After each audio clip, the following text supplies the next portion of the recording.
really are something. To be able to fall asleep like that and even sleep talk the entire time, you scared Paimon half to death!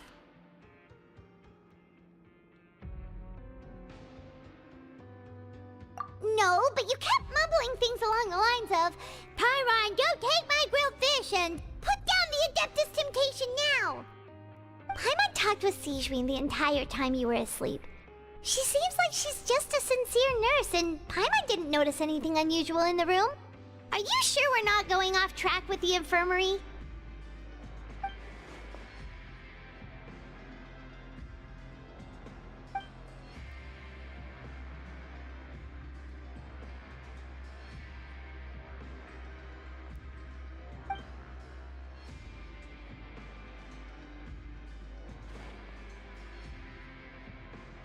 Whoa! You really are super thorough! All those tiny little suspicious things that Paimon didn't even pick up on! We've gotta give the info to Lyney!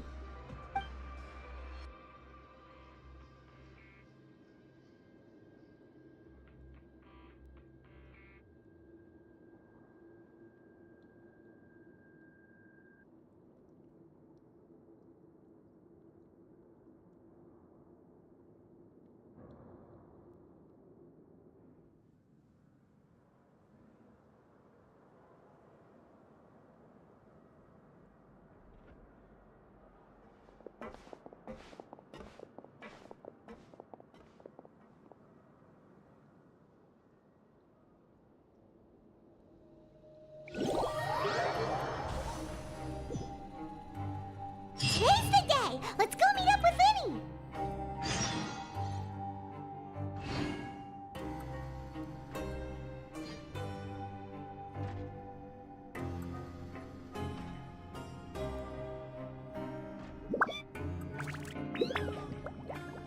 Learn the safety rules by heart.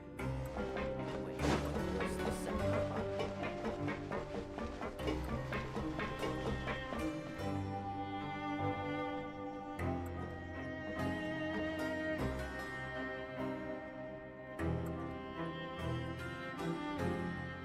Oh! Hmm?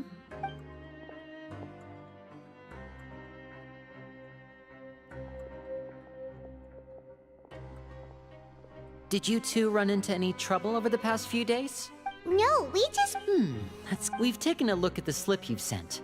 Freminet successfully left the grounds via the pipes 2 days ago, and as of last night, Lynette has also infiltrated the infirmary after faking an illness. Wait, why is she getting involved as well? You already went above and beyond when you scoped out the infirmary. To put it more bluntly, even if we were to view that as something you did in exchange for Freminet's help, you've already done more than enough. Infiltrating a guarded stronghold is a different kind of job from a one-off investigation. We want to avoid using the same faces over and over and reduce the amount of suspicion that will fall on any given person.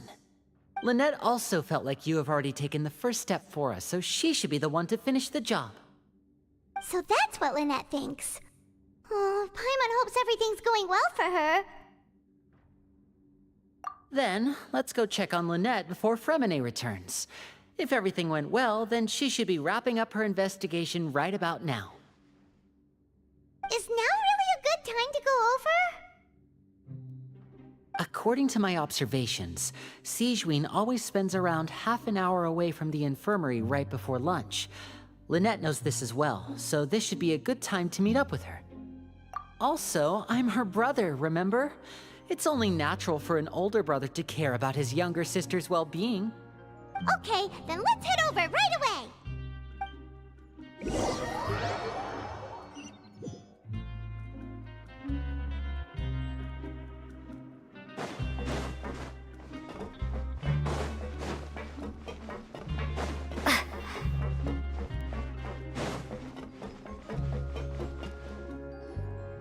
Lynette should be here right now. Huh. Strange. As expected, Sigewinne isn't here, but why isn't Lynette here? No, Lynette rarely deviates from the plan. We agreed that if she were to make changes on the fly, she'd find a way to let me know. Unless... Let's see if there are any clues around here. Okay.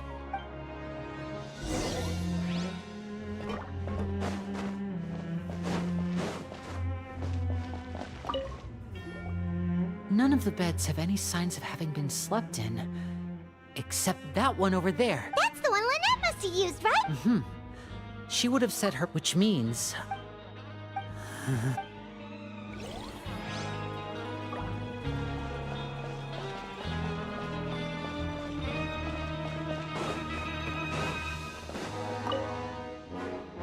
There are some books here and a few files. They all look like medical records. Advanced nursing, how to raise the spirit of your patients, a quick guide to the psychology of emotions, and the meaning of laughter. These sure are some interesting books. Who knew Sijuin would be interested in these kinds of things? She even has books on understanding people's motivations and feelings. Is it because she's a Melusine? Or does she have a need to understand her patient's emotional state? Seems quite normal to me. These are skills that would come in handy for a nurse from time to time. Ah,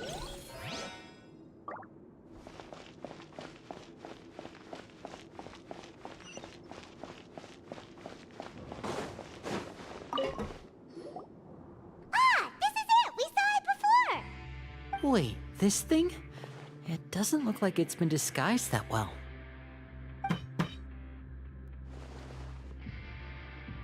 The space behind it is empty. From its size, I don't think it's an entrance that is meant to be taken apart. There's probably a mechanism around here somewhere. Could Lynette have tried to get inside? But if that's the case, she would have contacted me for sure.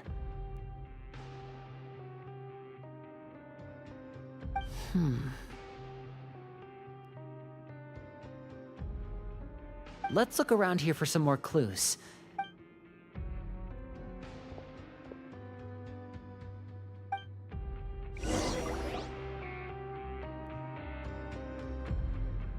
Hey, you guys, there's a slip of paper over here! A slip of paper? It's right over here, and there's a bunch written on it too. It reads, "Out of respect for your usual practices, I'll use a piece of paper or card as the medium to pass on my message." This is... Is that all? The back. Show me! Now! That look, would you care to guess where Miss Lynette of the Fatui could... No, could she... Wriothesley. Did he deliberately leave... Wait, you mean... Yes, that is a crucial question. Wriothesley. He doesn't do anything without a clear goal or reason. So this means he had no concerns about your activities from the very beginning. You're not from the same camp as us. You were sent down here by Neuvillette, so you have no conflict of interest with Wriothesley. We're a completely different story, though. I'd like to know that, too. Why did he only go after her? Don't panic, just think everything over. I have to stay calm. This is not like what happened last time. The situation's different now.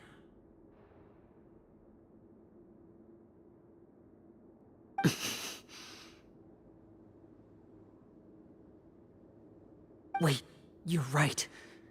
Wait, but that means... The fact that Fremine was able to leave the grounds... Could Wriothesley have let him go as well? But what does he gain by letting Fremine leave like that?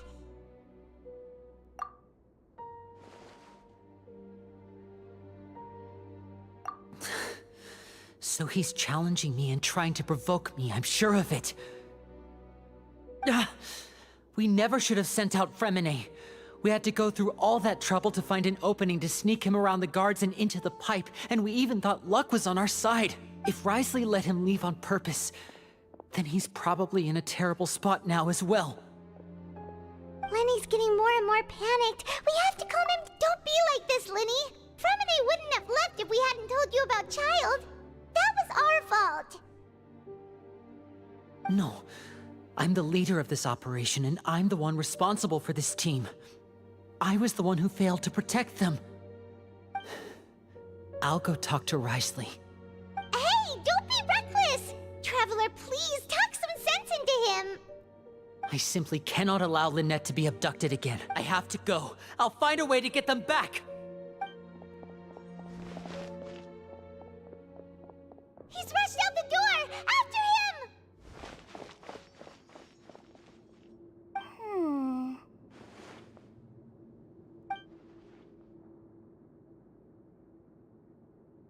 Right. I feel like we still have some room to make... It's not impossible, but it'll require... Is that so?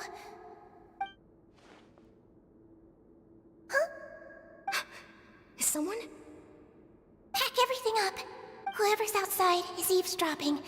They'll probably come in once we stop talking. Someone! Please help!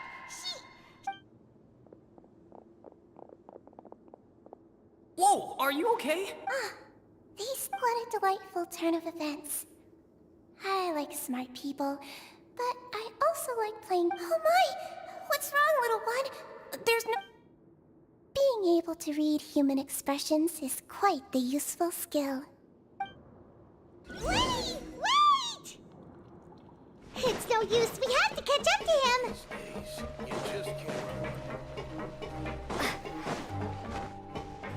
He's already out of sight. How is he so fast? Let's go head him off at Risley's office.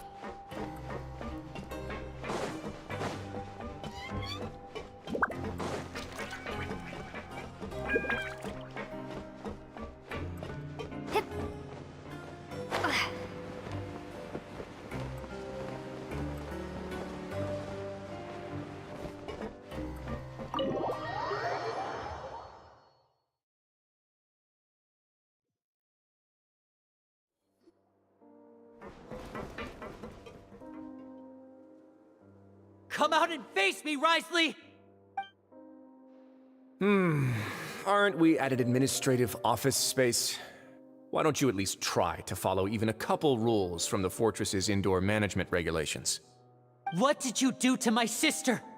I ran into the young miss at the infirmary. I'd heard that she was suffering from quite the migraine, so I decided to invite her over for a cup of tea. I do have some teas in my collection that can work wonders against such an illness. Stop joking around! Where did you take my siblings? I have also heard that your performances are quite the spectacle. Miss Lynette would sometimes enter a box filled with water, only to emerge the next second from another place altogether. Maybe she'll appear behind you right now if you were to turn your head. Is he trying to trick me into turning my head? No, he's probably not looking to attack me right now. All of the hostages are in his hands, and he's even in the mood for small talk. That means Lynette is probably still alive. You knew we were investigating the infirmary from the start, so you deliberately aroused the Traveler's suspicions and baited us into continuing our investigation, just so that you'd be able to kidnap Lynette. As for Fremine, no, you probably didn't even interfere with Child's escape. You let him go, so you could purge the Fatui members that we had planted into your ranks. There was no need to do so. The Fortress of Meripede is a pretty pleasant place. Most people enjoy their lives here. The only ones who act differently are those with personal agendas. It was quite easy to identify your colleagues. You removed our original members and spread the news of Child's escape so Father would assign our team to come down and investigate. Fremine has also fallen into your hands, right? If you're oh so omnipotent and so in control, why would you need hostages? One correction. Lynette is in my hands right now, but Fremine is not. He's not. What do you really want? Winnie! Oh, wonderful. Everyone is here, so I'll only need to say this once. Thank you so much for cooperating with me.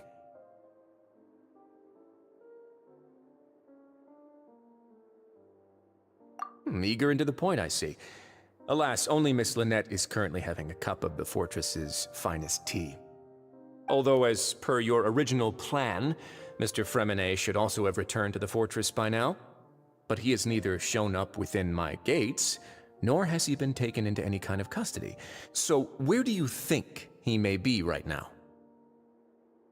Wait, you can't mean you locked him outside in the sea? I closed the Fortress's gate to the outside world. That's all. Fremene's a star diver, so he should be fine, right? No, we're still here, so he definitely tried to find a way to come back for us. So we can't assume he might have made a break for the surface. But why would I do this, you may be asking? To have an audience with you, of course.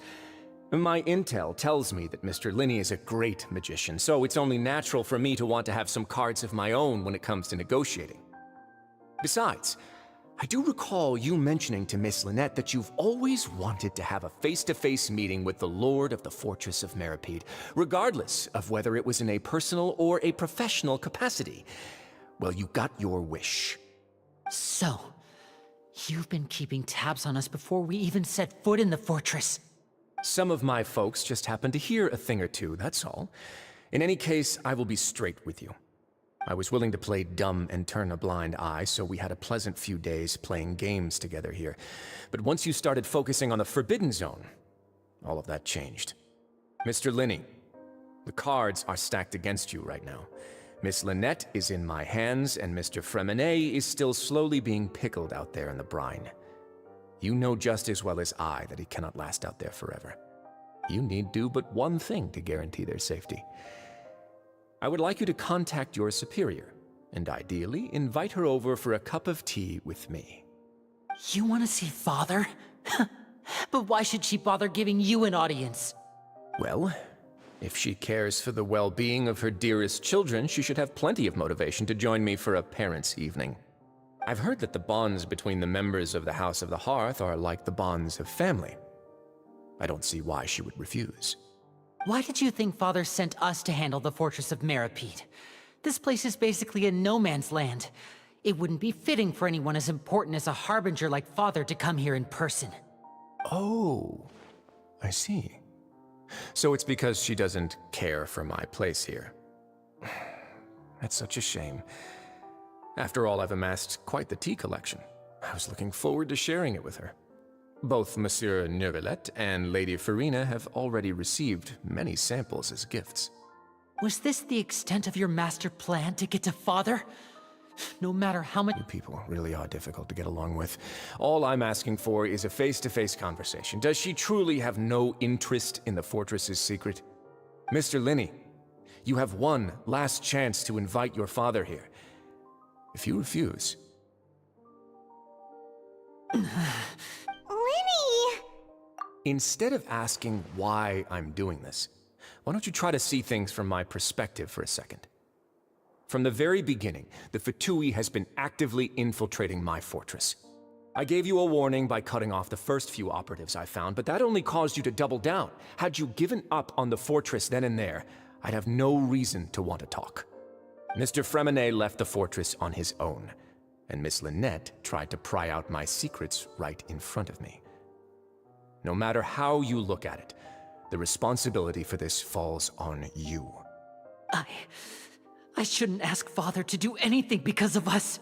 6, Wait, 2, time's up. Risley! Negotiations have broken down. Please leave, ladies and gentlemen. It's time for my afternoon tea. Yeah,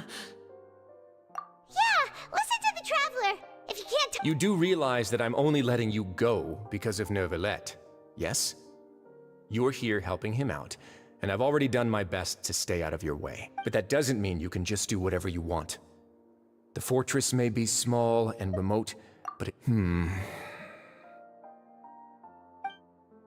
how about this?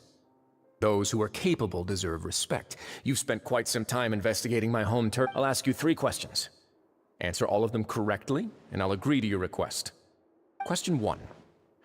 Regarding the hidden rules of the production zone, what is the truth behind the one about not being allowed to work for 3 days in a row?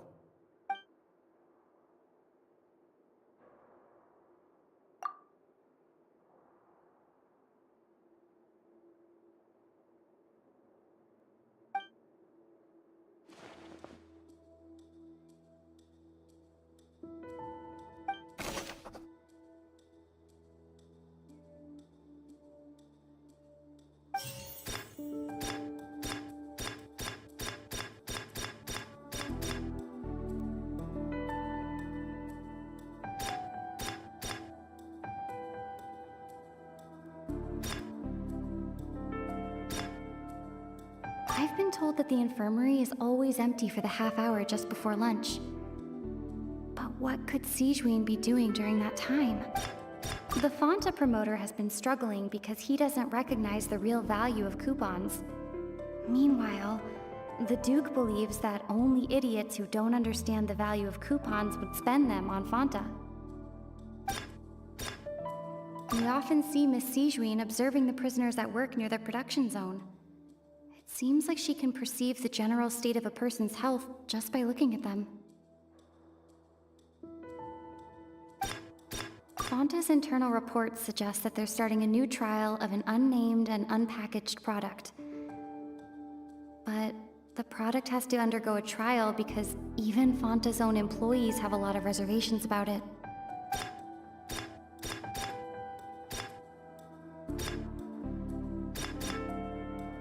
The research note said that the Melusine race perceives the world very differently from humans. Because of that, the Melusines have also developed a sense of aesthetics that appear rather strange and alien to humans.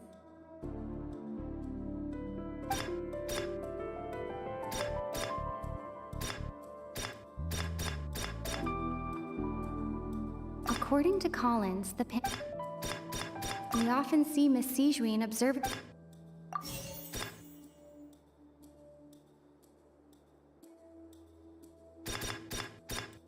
I've been told that the infirmary is always empty for the half hour just before.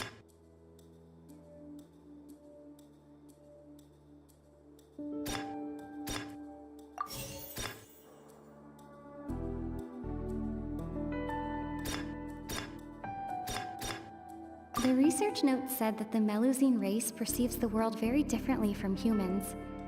Because of that, the Melusines have all.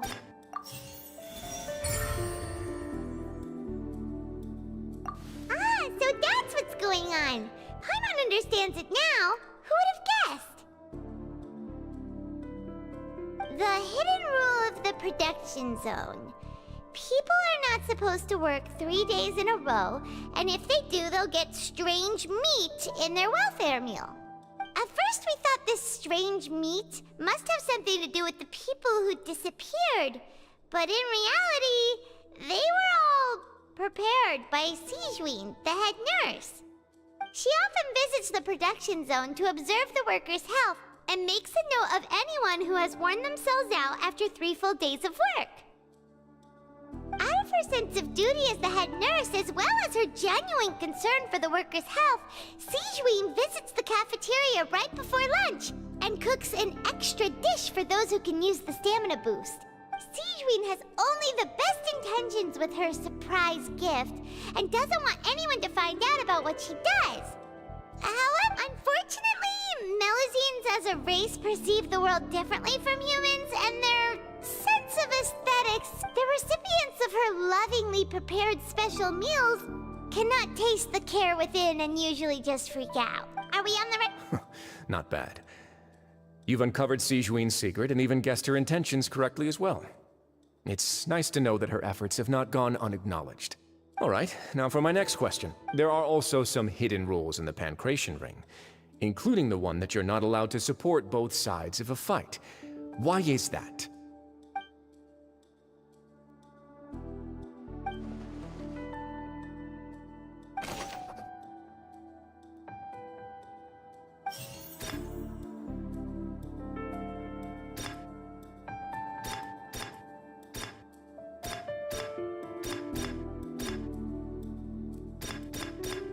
According to Collins, the Pancration tournament only took place because the Fonta company sponsored it. The company...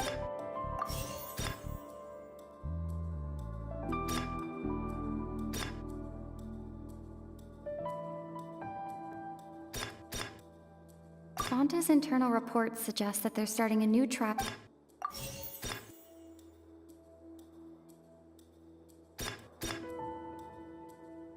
The Fonta promoter has been struggling because he doesn't recognize the real...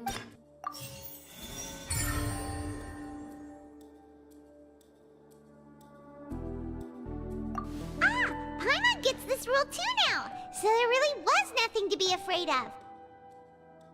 That hidden rule of the Pancration Ring is about how, people are not supposed to bet on both boxers at the same time. And if they do, they'll receive a package containing a strange, blood-colored liquid.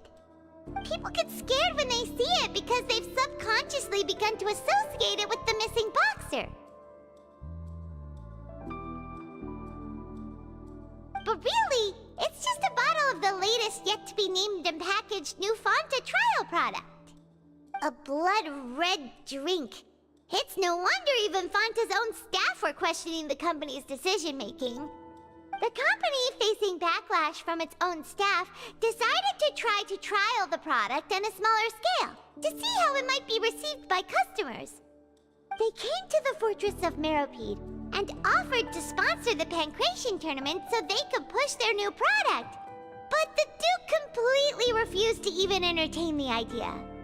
The Duke, knowing how valuable coupons are in the fortress, knew that only total idiots who didn't understand their true value would bother buying a Fanta product here. And so, only those who proved their stupidity by being dumb enough to bet on two opposing sides of the same match were selected to receive the drinks. I acknowledge the effort you've put into bringing the truth of this mystery to light. Although, based on your description, that Fanta promoter is a bit too careless with his words, I may just reconsider my collaboration with the company. All right, and here's the final question. What's the secret behind our head nurse and all of her patients in the infirmary?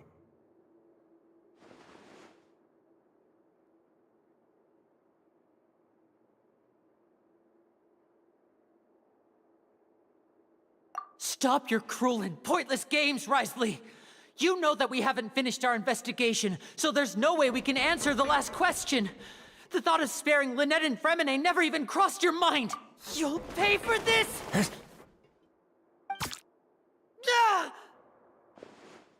Lenny, are you alright? Oh, close one. I owe you, Sigewinne. That was a fantastic shot. It was nothing, Your Grace. Sigewinne? Though this gun may look like a toy, it's actually fully functional, as I just demonstrated. Sigewinne... Not You... at all. I am merely a resident of the fortress, and thus protecting it is my duty. When Monsieur Neuvillette asked me to come here, he told me that my job would be to take care of the well-being of everyone here. I am merely discharging my duties. But if you mean what you just said, then isn't Linny someone you should be looking after as well? Isn't he a resident here just like— But I really am just doing what Monsieur Neuvillette told me to do. Everything I did, I've done to protect them. Had I not, they would be in far more dire straits right now. His Grace knows it too, right? Your Grace? My dear Sigewinne, whatever shall I do with you? Would it have killed you to just wait another minute or two? Well, it's nearly time after all. The way you do things can be truly frustrating sometimes, Your Grace. I figured I should try to talk some sense into you. What are you talking about? What time? Take me if you want. Let them go. How touching. Can you just give me one more minute? Don't be like that, Your Grace. All right, everyone, calm down. I'll go get a cup of tea. Miss Sigewinne, I leave Miss Lynette in your care. You... What are you doing? I believe I hear footsteps.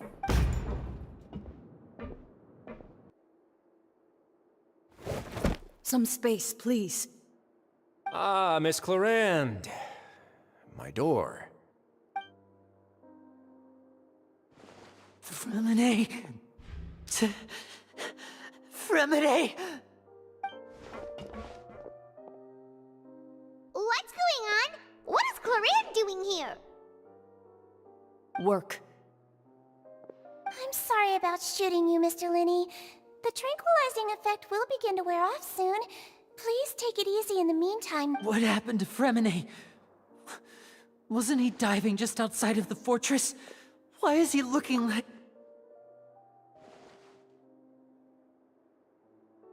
A flushed face, an accelerated pulse. He must have consumed primordial seawater. What did you say? Please, make some space. I'll need to give Mr. Fremine a more thorough checkup. Your Grace, I'll leave the rest to you. I'll talk to Clorinde while you get Fremine to where he needs to be. Everything else can wait.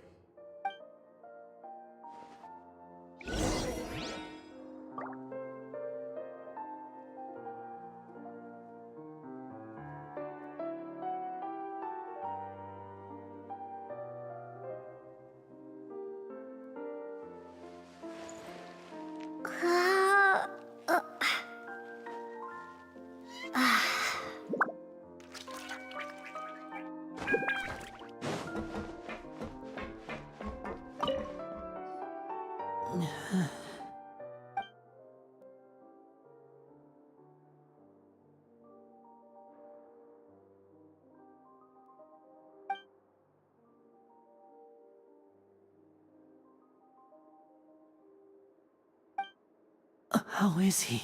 These symptoms are probably caused by an acute ingestion of a large amount of primordial seawater. Of course, it would be best if he stayed for further observation. Let's leave him here for now. Sorry. I am aware that the infirmary may not be your favorite place in the world at the moment. We do only have a single clinic in the fortress, however. Why would he ingest a large amount of primordial seawater after leaving the fortress? How could that possibly happen? Please, look after Mr. Fremine for the moment. I'll go fetch some medicine and a respirator. Oh, I'll bring Miss Lynette back with me. Where is she? How is she right now? Oh, she just took a nap in an empty room after I tranquilized her. If my calculations are correct, she should also be waking up right around now. You might not believe me, but His Grace and I actually made some snacks and tea for her.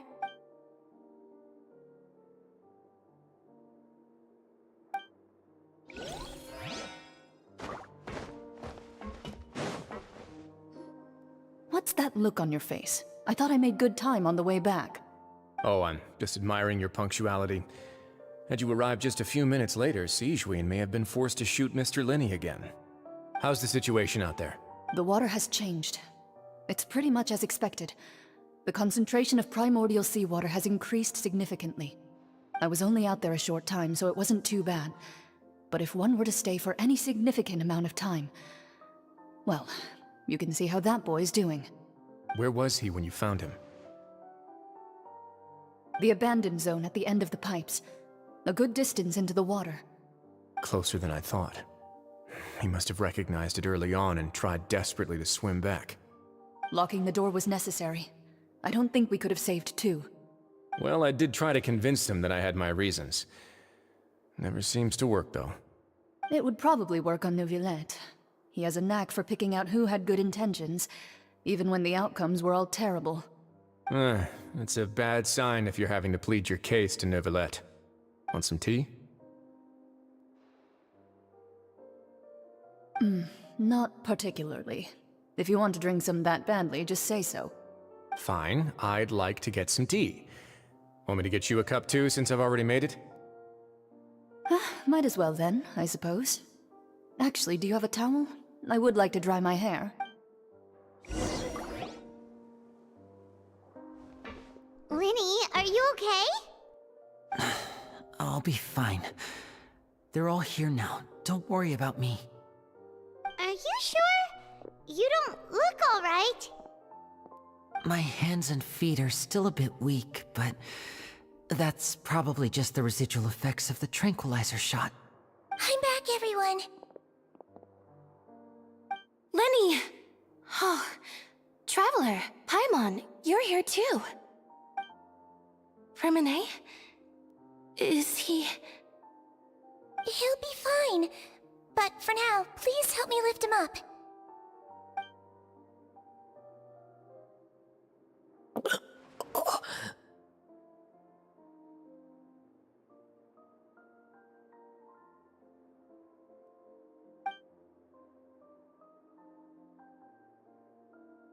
His breathing's beginning to slow down. Give me a hand and help me get him to the infirmary. Yeah, I'll take him from this. on it? Traveler, you seem pretty worried about him. What? The Duke and Clorinde are gone. They probably went to get some tea. The Duke will explain the truth in just a bit. Miss Cloran will need a break, since she only just returned from rescuing Fremine out of the sea.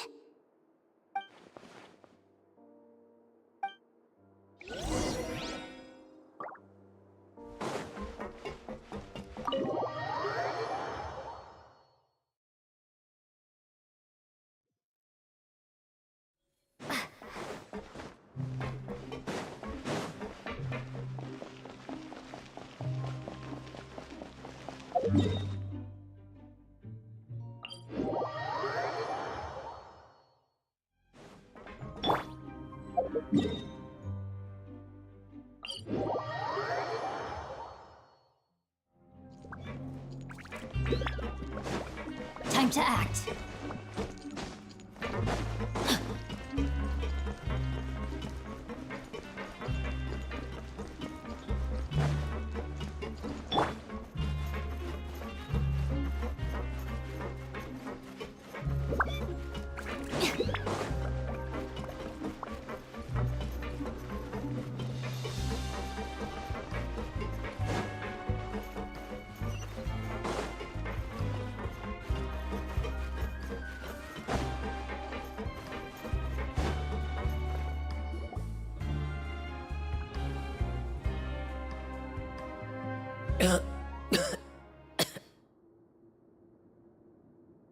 He's awake.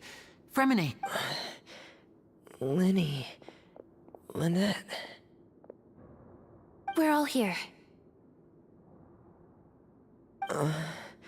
Where am I? The infirmary, at the Fortress of Meripede, Mr. Fremine, and you are no longer in any danger. How do you feel? Don't push yourself if you're not feeling up to it. Traveler. Paimon. It's been so long. The sea. There's something wrong with the seawater. Shh, it's okay. We can talk about it after you've recovered. No, listen to me. This is really serious. There's primordial seawater mixed into the regular seawater. I don't know why it's there, but no one should touch it. Pipes. Right, the pipes. It's all coming back to me now.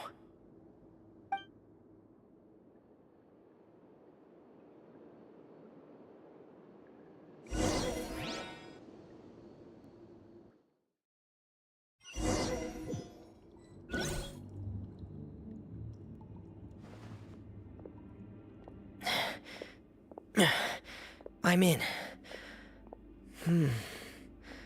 Seems like this pipe hasn't been used in a long time. It looks abandoned.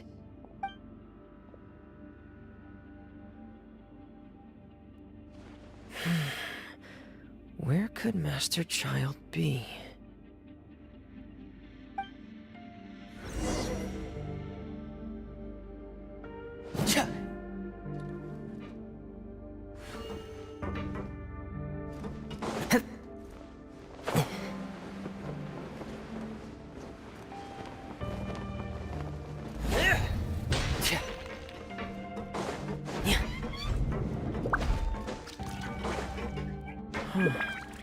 This mechanism looks like it's been tampered with. Could he have done it?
getting stuck on something. Seems like I'll have to avoid those obstacles while I turn it.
This is where the water starts. Okay. Master Child probably dived into the water. I'll go take a look as well.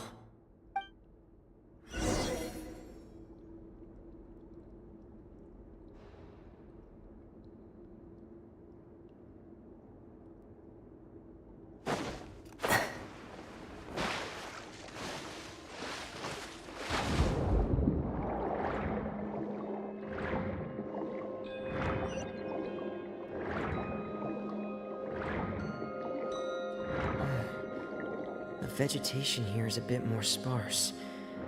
These traces aren't natural. A person must have left them, and recently. There are traces here too. I need to keep going. Huh? The traces are gone. But I don't see where he could have gone from here. Wait. What the?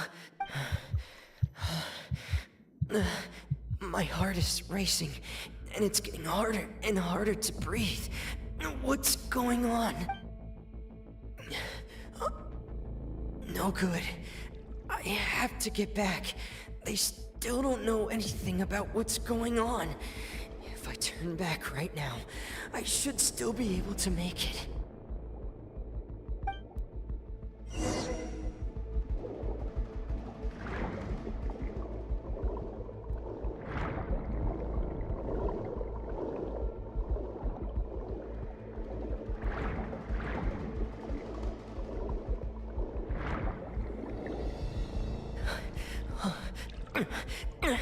I can't die here.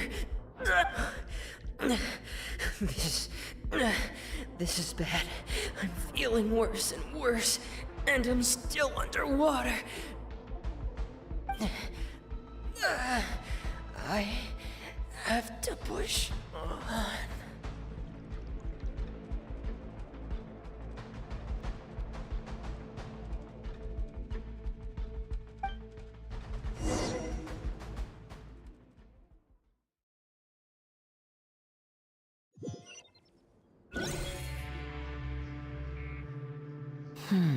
So, in other words, the trail you were following vanished, and you had no idea where Master Child could have gone.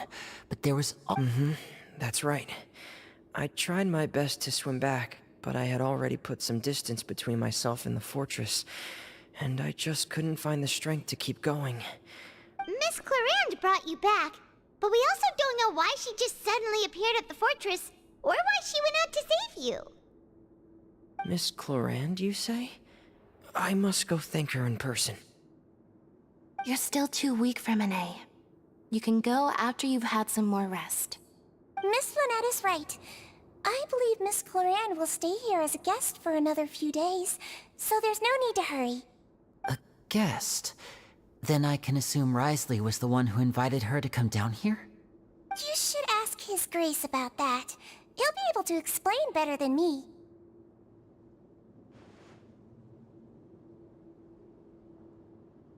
Yeah, it's about time he actually told us what's going on. Wanna come with us, Lenny? No, please go on without me. I don't want to leave just yet. Lenny. The logical part of my brain is aware that we're safe right now, but I still can't bring myself to leave. Both of you are just in danger. Understood. Then let's just sit together for a while. In that case, I'll leave the infirmary to you. The Traveler and I are going to head out for now. As long as you stay in here, I don't think you'll be disturbed. Thank you.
Excuse me? I take it Mr. Fremonet's condition has stabilized? Of course. I wouldn't have left the infirmary otherwise. I've been expecting those two, but might I inquire as to the purpose of your visit, Miss Sigewinne? I wanted to check up on Miss Cloran. How are you feeling? Mostly fine. If you don't mind, I'd like to perform another quick physical exam. It'll just take a few minutes. All right. Thank you for looking out for me. I'll take my leave for now, then. Well, want to explain yourself, Wriothesley? Of course, but I'm not partial to the word choice of explain. How about enlighten? Where should I begin? How about you start by asking me any questions you have? You can start with whichever one you'd like to get answered the most. Then Paimon will begin. Did you know about Lenny's goals from the very beginning? No. I just knew they were Fatui operatives sent to the fortress by the Knave. As for their specific goals, I only figured those out as you made progress on your investigation. You managed to monitor and stay ahead of them even though you didn't know what they were trying to do? They came here with ulterior motives. I'm quite adept at discerning what that kind of behavior signals.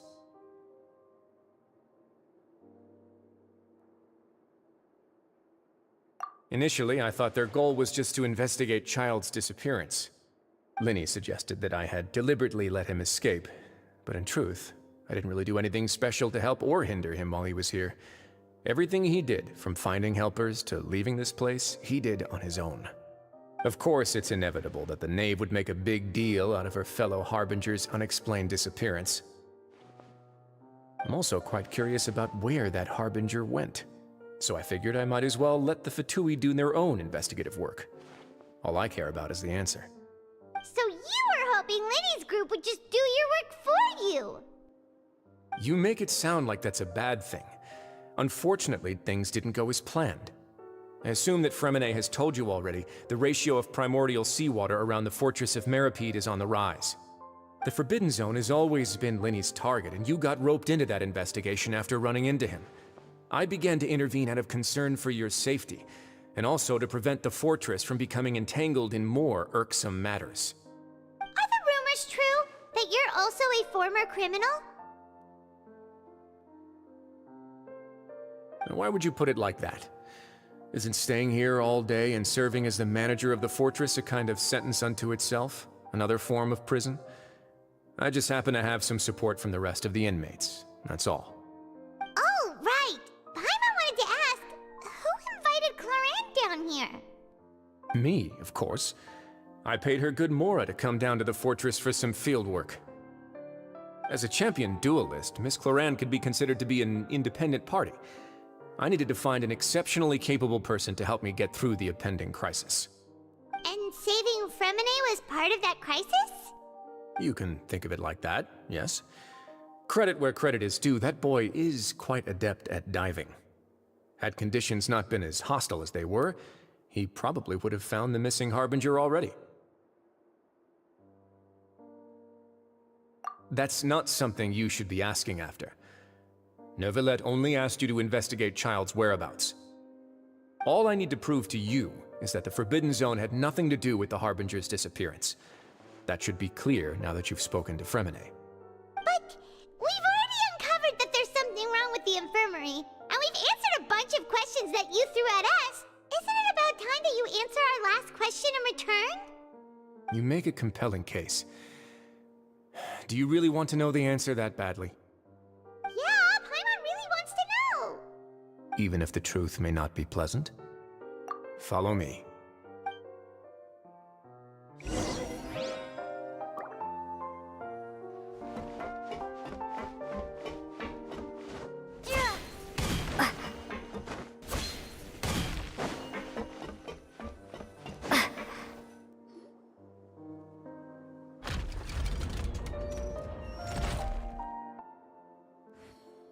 There's a hidden door here? And a whole basement behind it? Huh. You're pretty good at hiding stuff, Wriothesley. It seems you've forgotten just what kind of place the Fortress of Meropide is.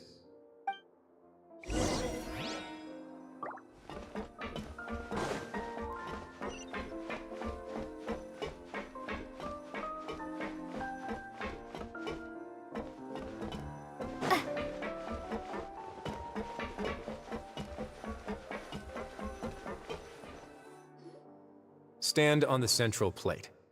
Wait, is there a secret mechanism or... Whoa!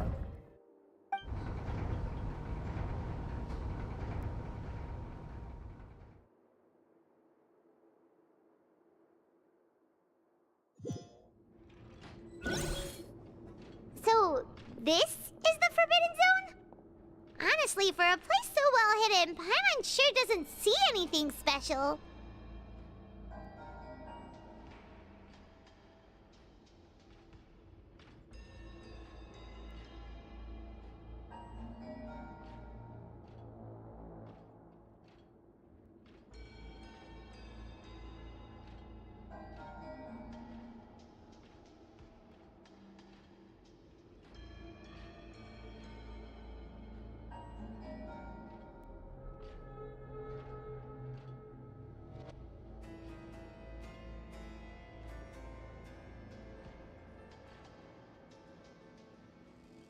What a huge door! There are 3 such isolation gates in total.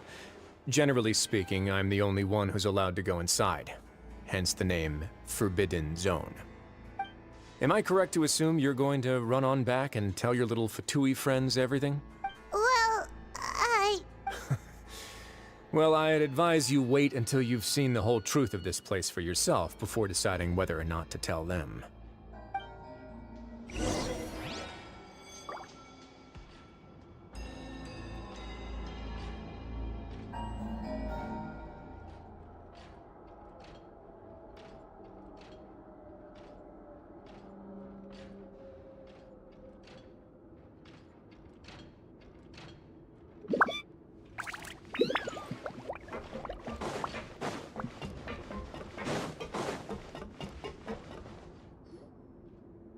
huh.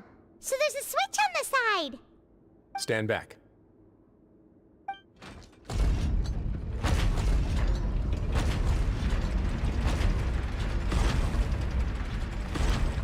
Whoa! They all just went up one by one! Go on, have a look.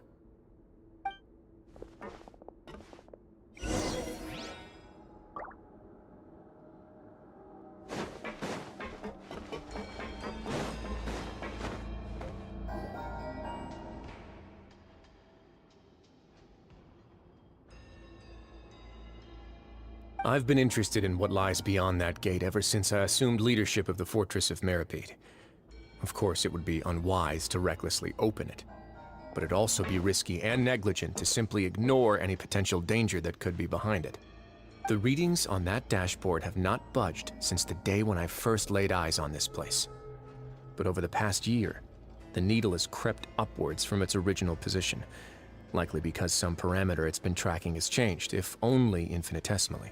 Normally, I would have ignored it, but I happened to have some free time when I noticed it, so I investigated. Any guesses what the reading could be tracking? Very reasonable guesses. I've considered both of those as well. Unfortunately, our dashboard is tracking something less ordinary. The temperature should vary with weather and climate changes, so for something that rarely shifts, the water pressure is more likely. We ran a few tests to increase the pressure from the outside, but the readings didn't change at all. Later on, a few more possibilities occurred to me, such as a potential connection with the primordial sea. I began to make a few preparations based on that hypothesis. Over the past few days, the needle has moved again. With that, and the symptoms that Freminet displayed after leaving the fortress, I can now confidently conclude that the readings represent the concentration of primordial seawater in the seawater nearby. The concentration of primordial seawater? But we're already under the sea! And that is precisely the problem. We're at the bottom of the sea, and now we're surrounded by toxic seawater. Somehow, primordial seawater got mixed in, and the concentration is steadily rising.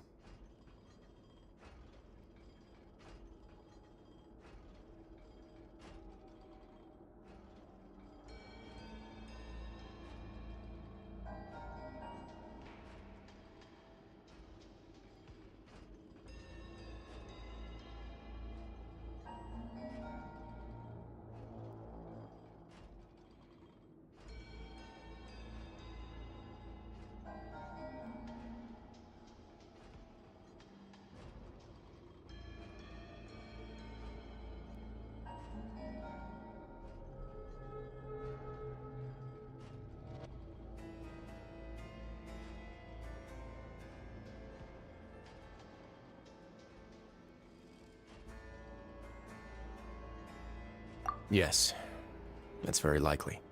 But forget about the two of us! Not even Neuvillette knows where the primordial sea could be, much less where we could find and plug a leak. Oh. Oh! Seems like you've figured it out. I believe the primordial sea lies directly beneath this sluice gate.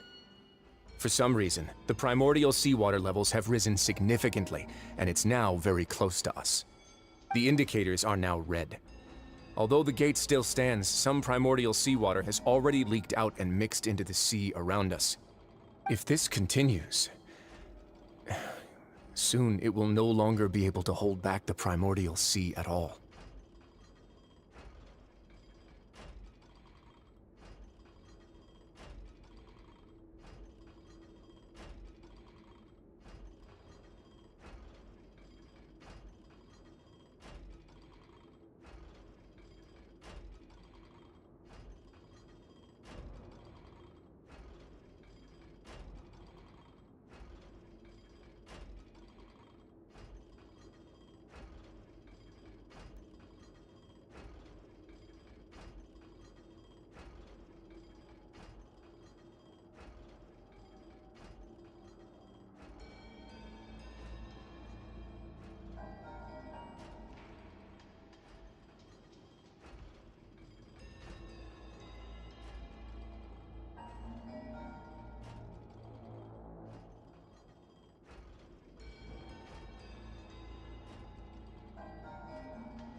Yeah, you know what the legends say.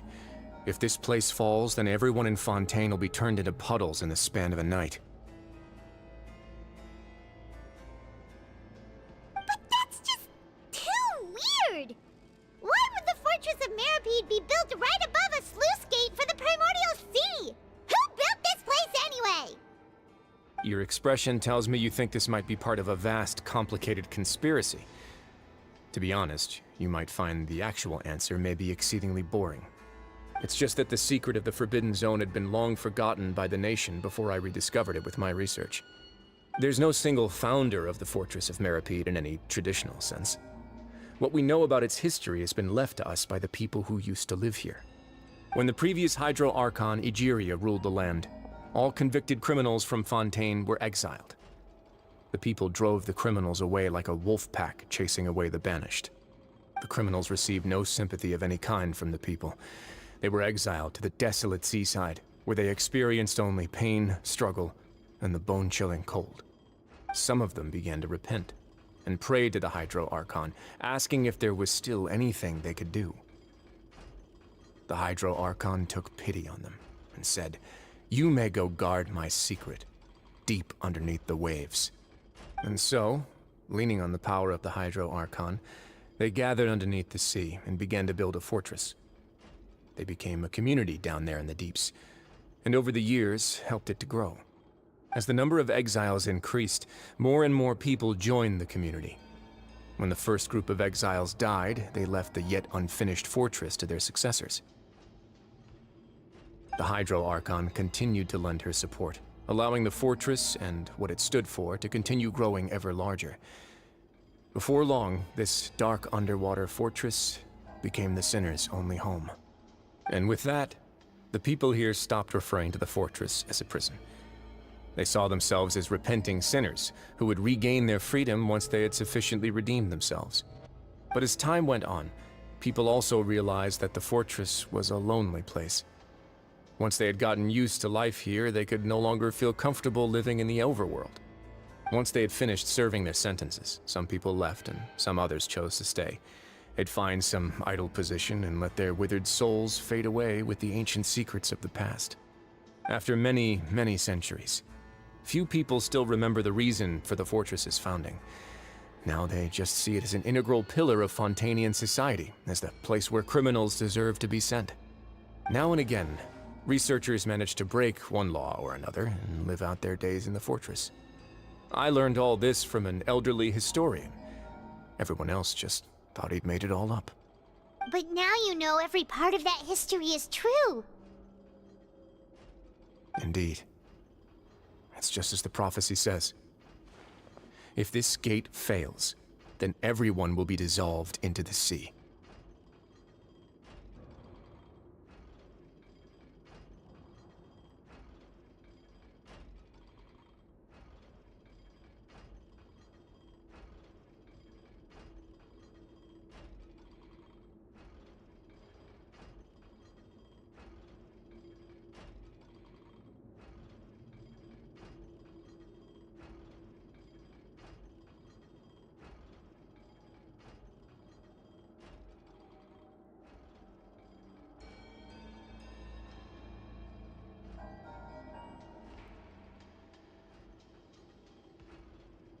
To be frank, not really. But sadly, that hasn't stopped this prophecy from proving all too accurate. Prophecies are troublesome things. Just hearing one will create the first wave of, let's go somewhere else. I want to show you something.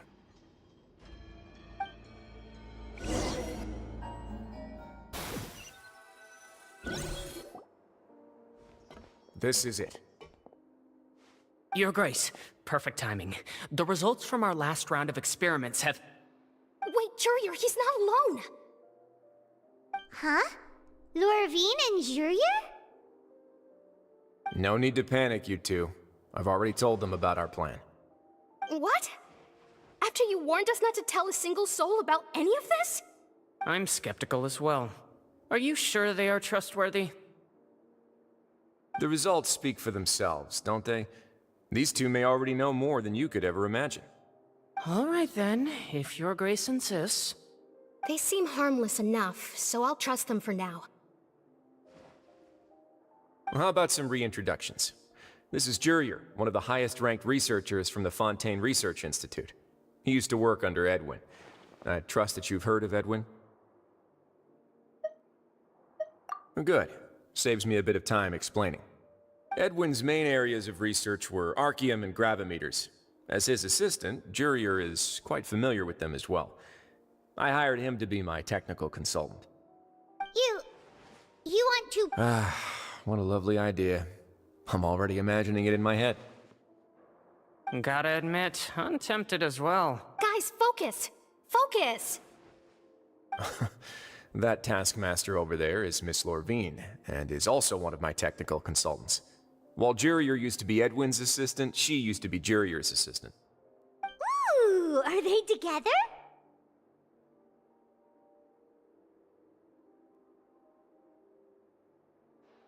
See, everyone keeps asking this question. Are you too sure you're not— Your Grace, I am. If I dated her, I'd officially be madder than Edwin. Jeez, forget I said anything then. Follow me. Whoa, there's another door that goes right up. Your constant amazement makes it seem like the fortress can do anything. But Paimon really thinks everything's super cool.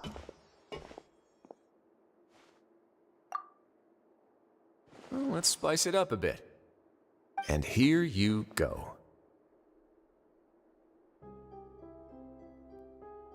What a huge ship! This is also a production zone that Paimon's never seen before. What's going on? How much do you know about Fontanian history? Not much at all. Well, then maybe you haven't heard the story of ancient Lemuria. To give you a quick rundown, Fontaine used to be ruled by the Lemurian dynasty. According to legend, the Lemurian king Remus came to this land after being inspired by divine revelation and found the seer Sibila, who had taken on the form of a golden bee. Taking the golden bee with him and riding on a huge ship, the Fortuna, he created his nation above the surging waves. He called his nation Lemuria, and used the Fortuna to incessantly search for new tribes and islands, calling on them to join his empire. There's a ship in this story too? Where there's water, there'll be ships. People believe that hope can always be found at the end of a voyage. Do you believe that too? To a point, I think. As you've already seen, I have a whole factory's worth of labor, materials, and technology at my disposal. Certainly can't hurt to give it a try. So the moment I began to speculate that the Primordial Sea might lie underneath the gate, I also began this project. Were you inspired by the legendary Fortuna? Maybe. Fontanians need something to hold on to cope with the impending disaster.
were the workers to find out the truth behind this ship, riots would destroy the fortress faster than any catastrophe. As the fortress's administrator, I'd never make such a reckless call. Alright, that's enough talking for now. I'll need another 3 cups of tea to soothe my throat. Do you have any other questions? Seems like you're good. Come on, I'll take you back.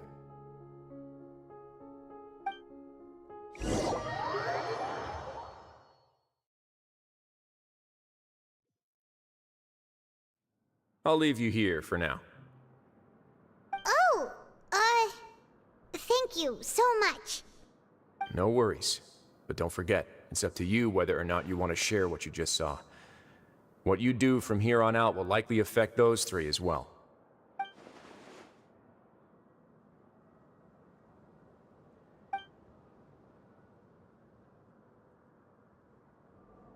Yeah, we'll put a lot of thought into it for sure.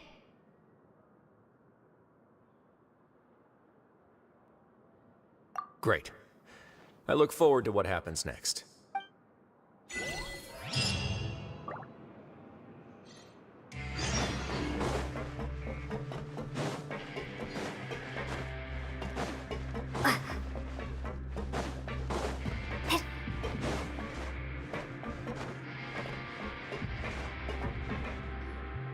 We're back! Welcome back.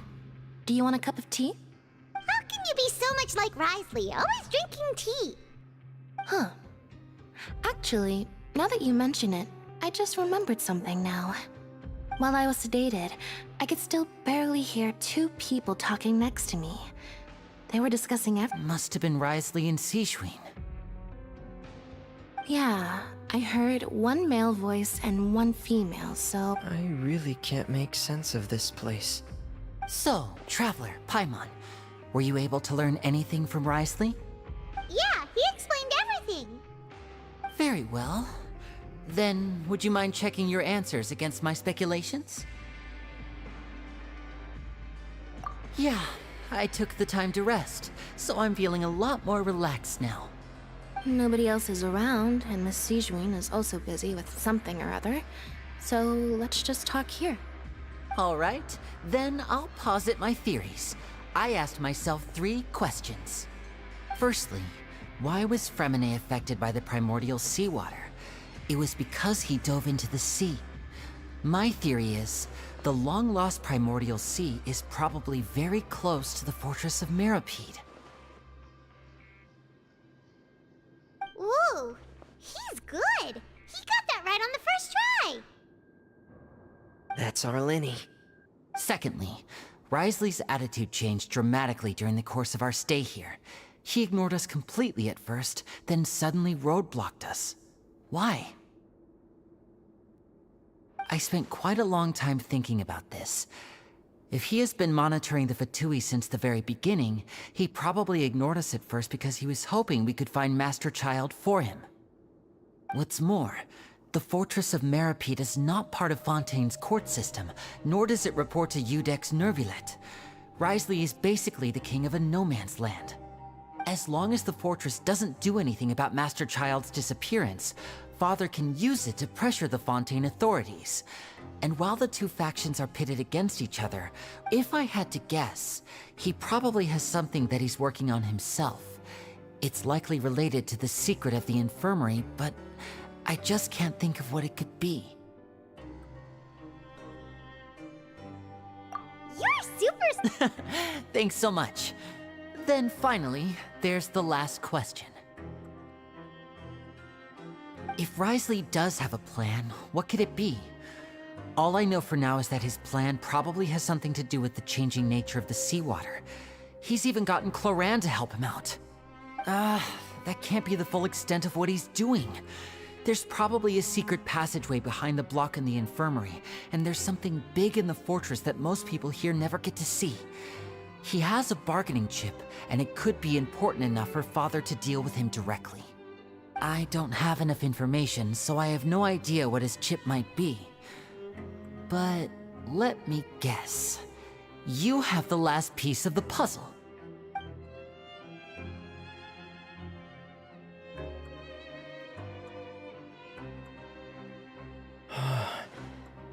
can't believe it. The sea will engulf everyone. Just like the prophecy said. Could Risley have wanted to meet Father to figure out a way to deal with this crisis? If you remember, I once mentioned that Father sees the House of the Hearth as her base of operations, and she truly wants to resolve the crisis. But how could Risley have known that? Or perhaps he didn't know, and just wanted to bring Father over to his side? Which could be why he said he just wanted to negotiate. Yeah, that makes sense to me. I understand your concerns as well, Traveler. I'll figure out a way to pass this on to our father. No matter what, we're on your side. The two of you have already aided us far too much. We probably wouldn't be standing here right now if not for you. If you ever need anything else going forward, please come to the House of the Hearth at any time. Though you may not share the sentiment, after all that we've gone through together... You have my gratitude. Thank you for protecting Linny when it really mattered. And thank you for sharing the secrets of the fortress with us. We didn't think you were going to do it. Why are you being so formal all of a sudden?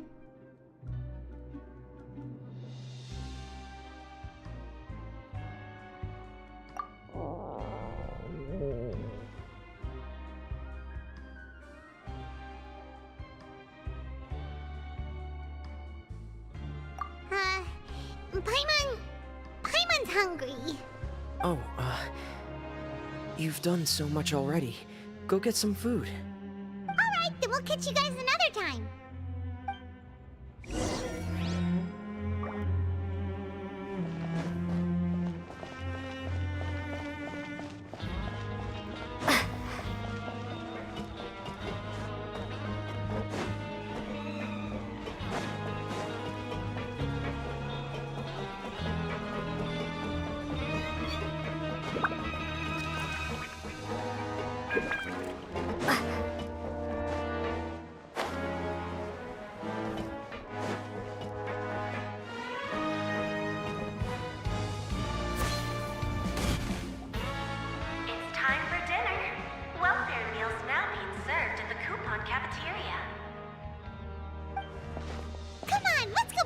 As well. Traveler and Paimon, over here. Are you here for dinner too, Miss Sigewinne? And I'm taking the opportunity to prepare Miss Cloran's dinner as well. Huh. You're right. She's actually sitting... What would you like to eat? Yep, you can.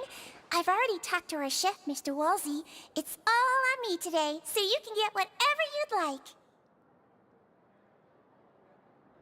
Me too! Don't forget Paimon! No problem. Just...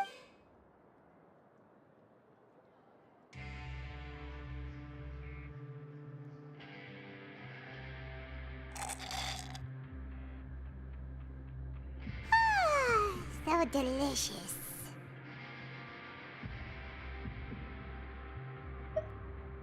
Is this how it feels to be freeloaders? Wait a second, we did do plenty of work after all. Feeling full yet? How's the food? Delicious. I'm so glad to see you all so happy. Oh, see, the expression on your face just now? The muscle here just moved, which suggests that you're feeling quite relaxed at the moment. Sigewinne, do you do this to help your patients or to better understand human beings? A bit of both, I suppose. I'm a Melusine, which means I'm very different from human beings. I must know what you're thinking if I want to take good care of you. You're really good at taking care of people. Even though you're so short, you still talk and act like an older sister. Really? You're in my... Oh, and what did you mean back in Risley's... Oh, that. I just asked His Grace to look out for those children, especially that diver boy. I was getting a bit worried after hearing that thankfully, Cloran, although the path was blocked, we still stationed some guards there to stop. Oh, and I was keeping an eye. You were all super considerate and really thought everything through. It's just what we do down here at the fortress. Oh. Get a good night's rest, you two. You both worked very hard.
Paimon's super sleepy. Are you sleepy too?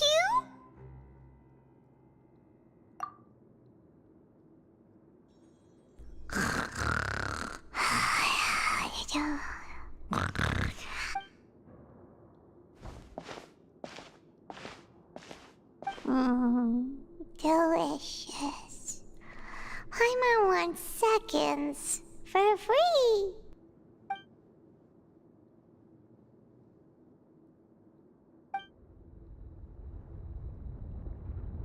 Out of my way!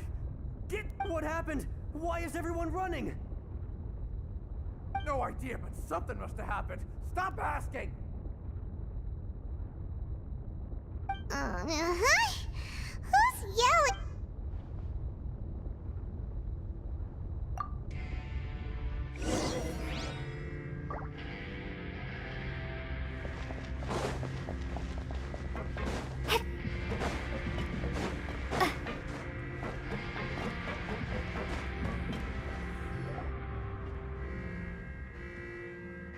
What happened?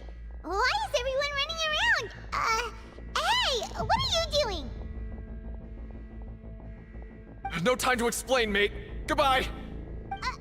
Hey, wait! What's wrong with these people? They're here! Yeah, there you are! Oh, thank goodness! Quisto and Lavaroon, do you know what happened here? We came here especially to inform you. Something seems to have gone terribly wrong just now. His Grace is telling everyone to evacuate and get out of here. Lavaroon was saying you two are new here and you don't have many friends, so you might slip through the cracks. Wait, weren't you the one who brought that up? Why is it suddenly my idea? Hey, shut up! Okay, whatever. The point is, you should come with us.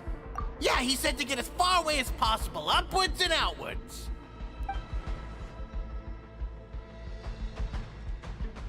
Oh no, it can't be that thing! Whoa, wait, what? What? Hey, where are you going? We have to go find the Duke! You two just go and get out! Go on without us! Hey, hey! Be careful!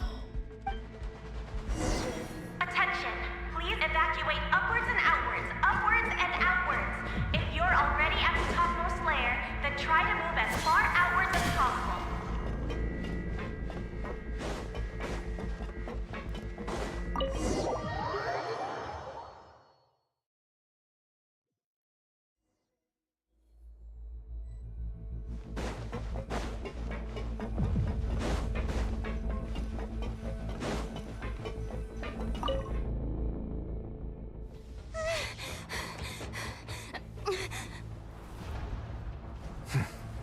They're here.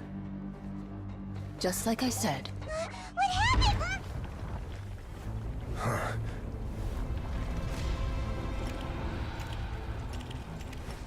You're just in time. But be ready to run.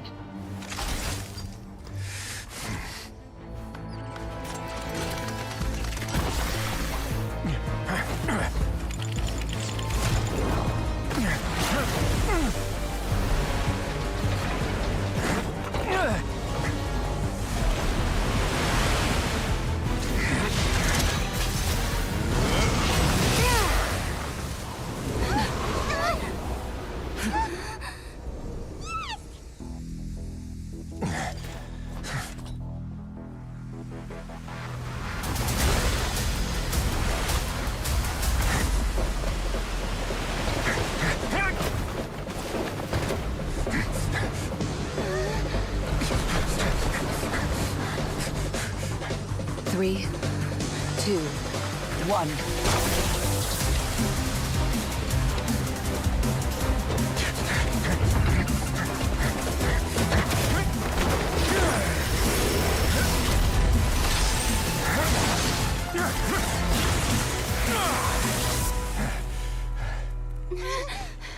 This won't hold it for long. Find Neuvillette. Tell him the defenses are about to collapse. Then what will happen to you? Until he arrives, we're the last line of defense.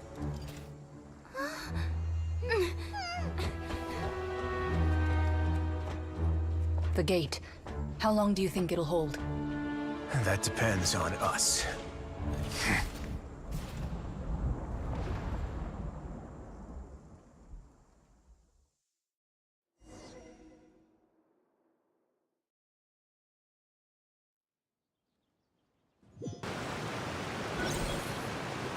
Neuvillette, why are you here? Traveler, I need you to head to the Opera House immediately. Farina will soon be meeting with the Knave there. You must protect Farina, and make sure she doesn't spend too much time alone with her. Will do. You have my sincerest gratitude.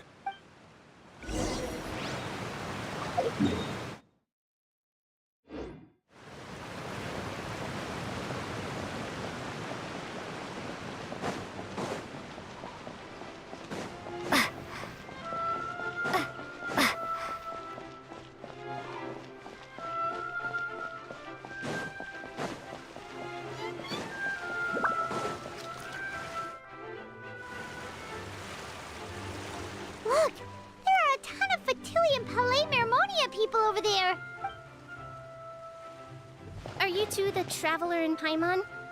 Monsieur Neuvillette, though I'm sure he's already explained, this should be a mostly cordial conversation, unlikely to give rise to violence.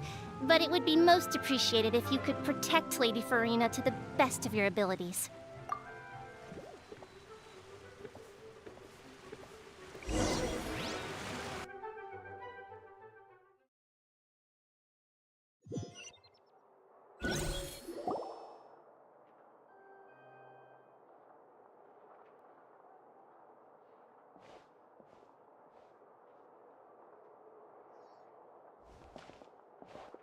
Oh, so you two are the honored guests Miss Farina mentioned. Of course, of course! How could they not attend a meeting such as this? I must always have 2 or more guests at my dessert table. Otherwise, the occasion would be too lonely and unbecoming of my station. It is my pleasure to make your acquaintance, traveler. I have heard much of your accomplishments. I am the Knave, one of the 11 Fatui Harbingers.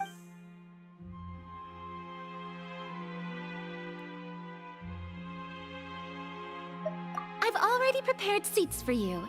Come, sit beside me. Perhaps you two are unaware of how Miss Farina and I do things. You see, we actually recently agreed to get together for tea when we had the time. See this? This is a limited type of confectionery that Miss Farina simply adores. There are only 16 slices sold every day. Here, why don't you and Paimon have a taste?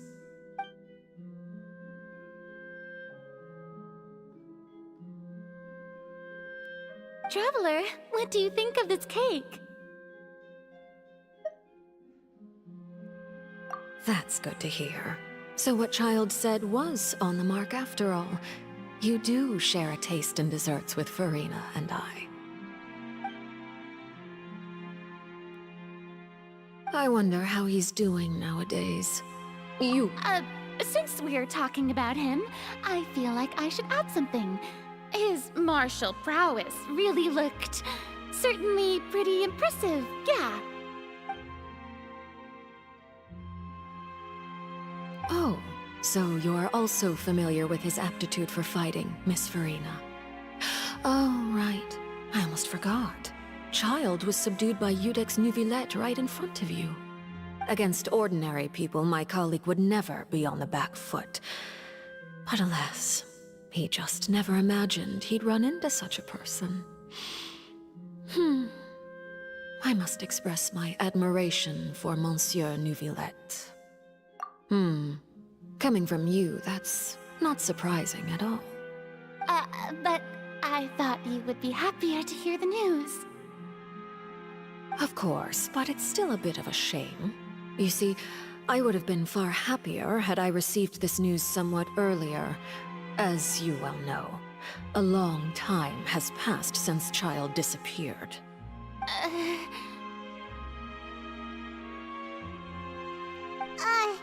Well, in any case, there's no need to worry. We know for sure that Child is still alive. Oh, and just how do you know that? Because we found evidence that proved he left the Fortress of Mirapede! And where did he go after leaving the fortress? Well...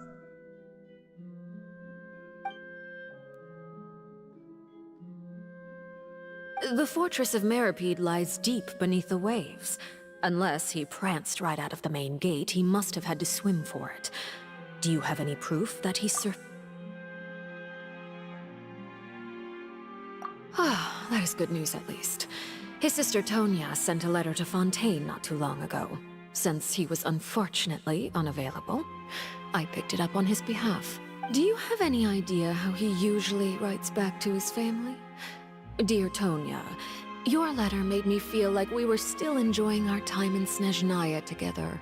I'm currently admiring this.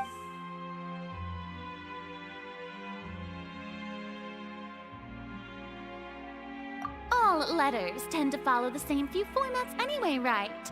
As long as the contents are accurate, it doesn't matter so much how it's written or how it's worded.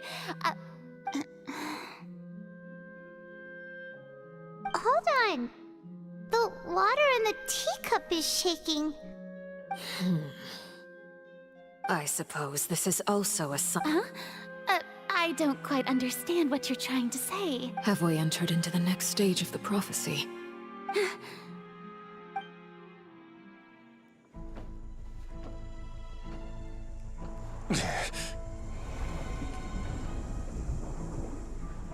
My thanks to you both.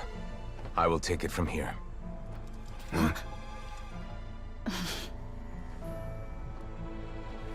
Sure you don't need a hand? Quite sure. Wow. So, what's your secret, huh? Let me guess. Nah, who knows? Maybe it's just your sense of responsibility. Sounds about right.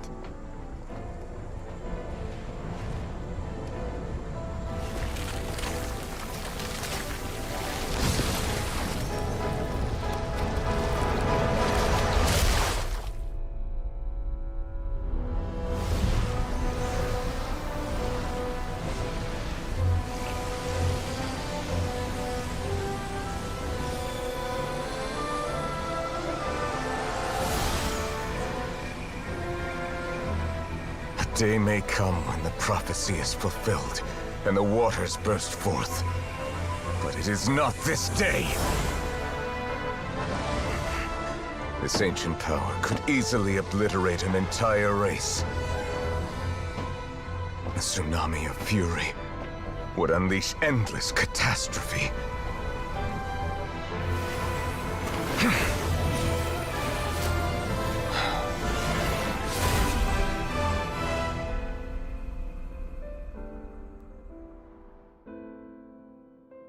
This sentence is too severe.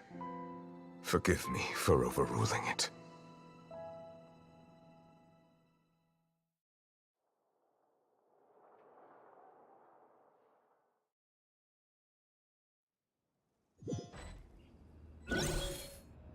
All right. Seems like the problem inside has been suppressed. Let me guess. We're safe for now. Indeed. But only for now. I win this bet. You owe me a present. Very well. It was indeed just as you said. You made a bet? We made a bet on the size of your entourage. Cloran thought you wouldn't come down by yourself. I figured you would have at least brought a few people along for appearance's sake. It appears I underestimated just how confidential the mission was. Shouldn't you have gotten used to confidential missions by now? That's just how the courts operate. So what gift must the loser give? Tea? He already has tons of tea in his office. I'm thinking about a set of legal codices. That wouldn't happen to be a dig at my lack of legal awareness, would it? Well, I'm sure His Grace doesn't consider the fortress to be outside the law. I was under the impression the residents of a place like this would be uninterested in the legal codices. That was obviously a joke. Anyway, you've still got some unfinished business to attend to in the overworld, correct? No need to stay here if you have a pressing matter. We all know you can't leave Palais Mermonia for long. Thank you. I hope everything went smoothly with the Fatui Harbinger.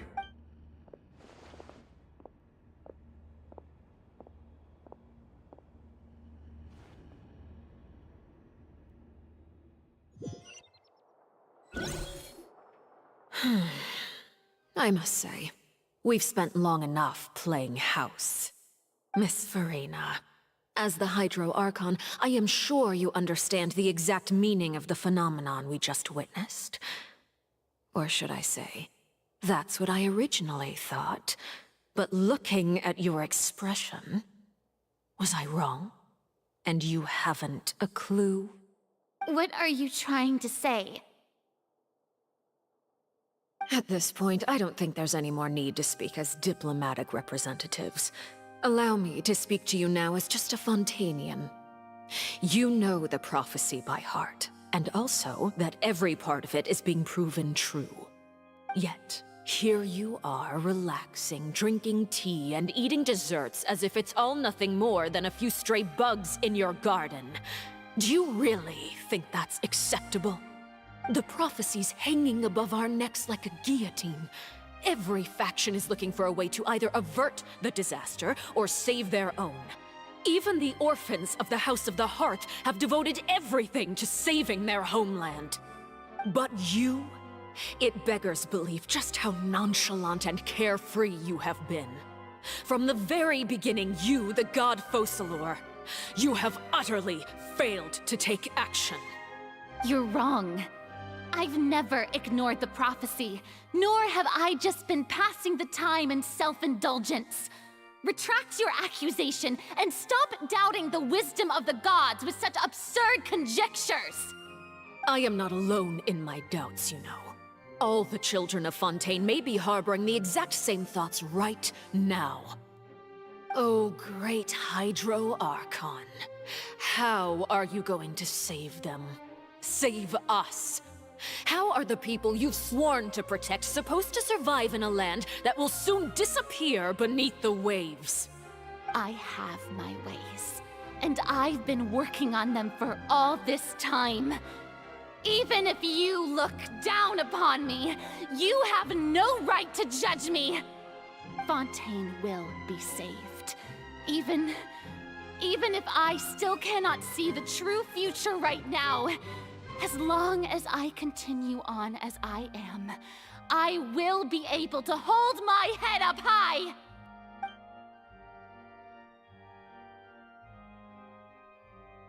Then I ask you, Miss Farina, just what have you been working on? Where can we see it, and what is it doing to help?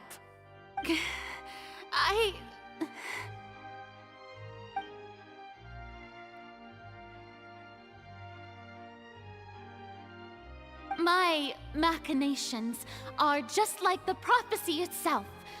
They will only reveal themselves at the fated time. It is just that beings like yourselves are unable to perceive them as of yet. I see. As a god, the proof of your labor always lies beyond prying mortal eyes. Allow me to be so bold as to ask another way. Would it be possible for you to tell us the parts of your plan that are not confidential? Such as your emergency response plan for the impending disaster? An emergency response plan? Oh, that look in your eyes. Have you not even prepared one of those? The emergency response plan is also strictly confidential. Then allow me to jog your memory. Miss Farina, what is the purpose of your Oratrice Mécanique d'Analyse Cardinal? And what do you plan to do with the massive amounts of indemnitium that has accumulated over the years? The Oratrice? It's just like it appears to be. So you also have no idea. If I'm not mistaken, someone's using it to prepare for something. But unfortunately, it would seem that someone is not you, Miss Farina.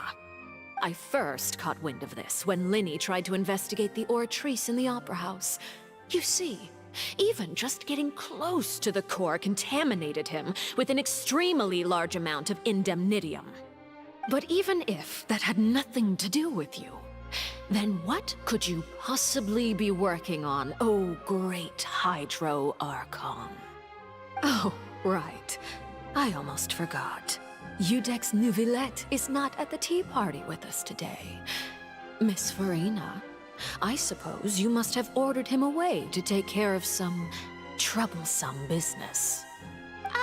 Yeah, yes, that's exactly right. Please keep it a secret for me. Of course I will. Although, I must say, Miss Farina, you seem quite insecure without the Udex by your side. Oh, very well. Let's stop that conversation here. There are still a few slices of cake left, so please, help yourselves, everyone.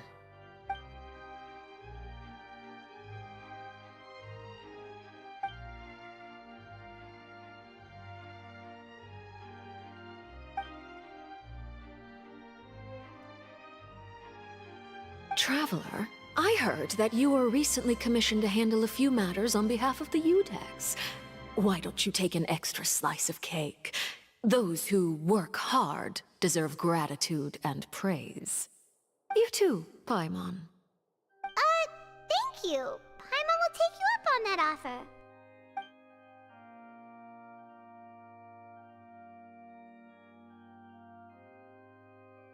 Oh, Paimon's super full. That cake was great.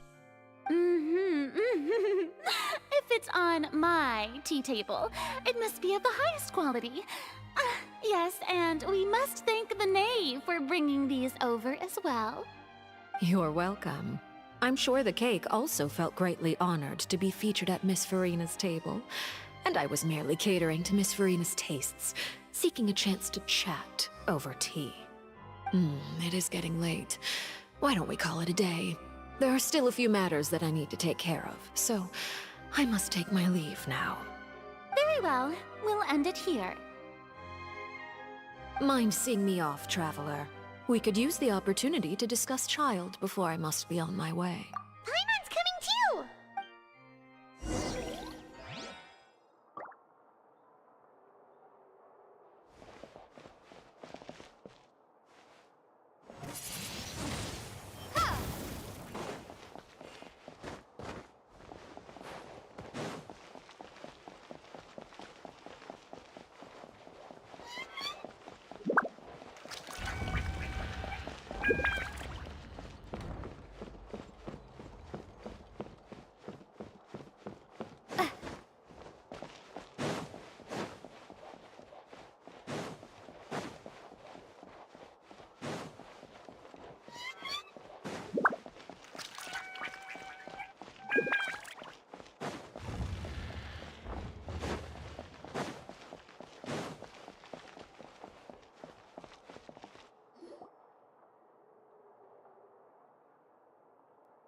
I'm glad that you were willing to come with me. Of course, Child was just an excuse. I have no interest in your dealings with him. That's what Paimon thought. You lent your aid to the children of the House of the Hearth. As their father, I would like to express my gratitude. That was all. Formal topics should be discussed in formal settings, and informal topics in informal settings. I know you just returned from the fortress of Meripede. Relax. I have no intention of trying to get anything out of you. Lyney, Lynette, and Fremine are still there, and I trust their judgment and abilities. They've all been working very hard and have always done all they can to fight back against anyone who tried to stop them, especially Lyney. You mean Wriothesley. He's a tricky one to deal with. It's unfortunate that Lyney's so eager to prove himself that he can't learn to rely on others, including me. By the way, and you can just consider this a bit of idle gossip, but what's your impression of Farina?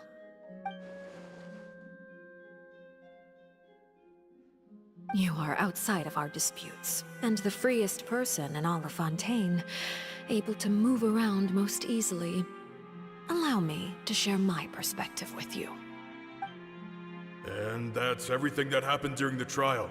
Master Child was declared guilty and immediately transported to the Fortress of Meropide. Didn't he say he was coming here on vacation? Does he not feel an ounce of shame for all the trouble he has caused?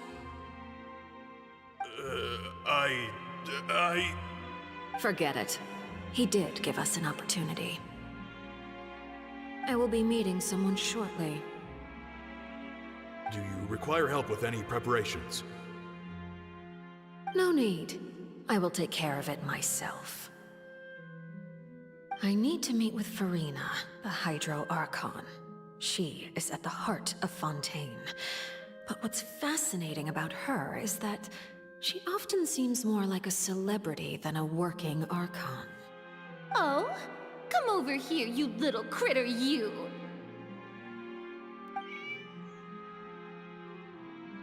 You dare to run from me? Stop right this instant! My goal is just to discover the location of the Gnosis. But I didn't expect the chance to approach Furina to be handed to me on a silver platter. This is so easy, it's actually making me a bit suspicious. Anything left unguarded is usually just bait. But no one will blame someone for taking the bait.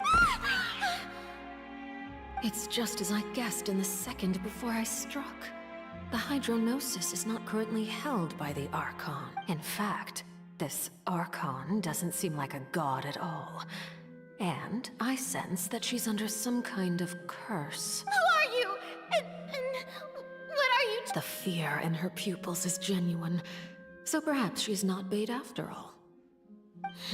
I left the scene with ease. Nobody came looking for me, and nobody could serve as a witness to my near assassination of Focalor. I suspect even Furina dares not mention this incident to anyone. Not long after, my informants confirmed what I had guessed. After returning to her quarters, Furina quietly cried alone. She was so scared that she could not sleep that night, nor could she even bring herself to eat her cake. There's no doubt that there's something wrong with her. I began to entertain the possibility that she is not the true Hydro Archon. Perhaps Iudex Neuvillette is actually the genuine article. I have to find the Gnosis. If the Neuvillette hypothesis is correct, he is probably in possession of it. Alternatively, it might have been hidden in a place that's hard for ordinary people to access. Yes, Father. My dear children, please speak. News from the Fortress of Meropide. Master Child has gone missing. On top of that, the contacts and guards we bribed at the fortress have all gone quiet as well. Probably the handiwork of that Wriothesley. I'm afraid so. This is a good opportunity. The value of a Harbinger is much higher than most would imagine. We now have an excuse to exert diplomatic pressure on the Fontaine authorities. Set up a meeting for me. I would like to meet the Hydro Archon and Iudex Neuvillette. Oh, and I have an additional mission for you three. Yes, Father. Tartaglia's disappearance was not a part of my plan, but I can use it to make a breakthrough. With this as my excuse, I can ask for an official audience and continue my investigation of Furina and Iudex Neuvillette. The initiative belongs to the House of the Hearth. My wish to investigate the Fortress of Meropide will be a front. Linny and his group will be responsible for the actual intelligence gathering.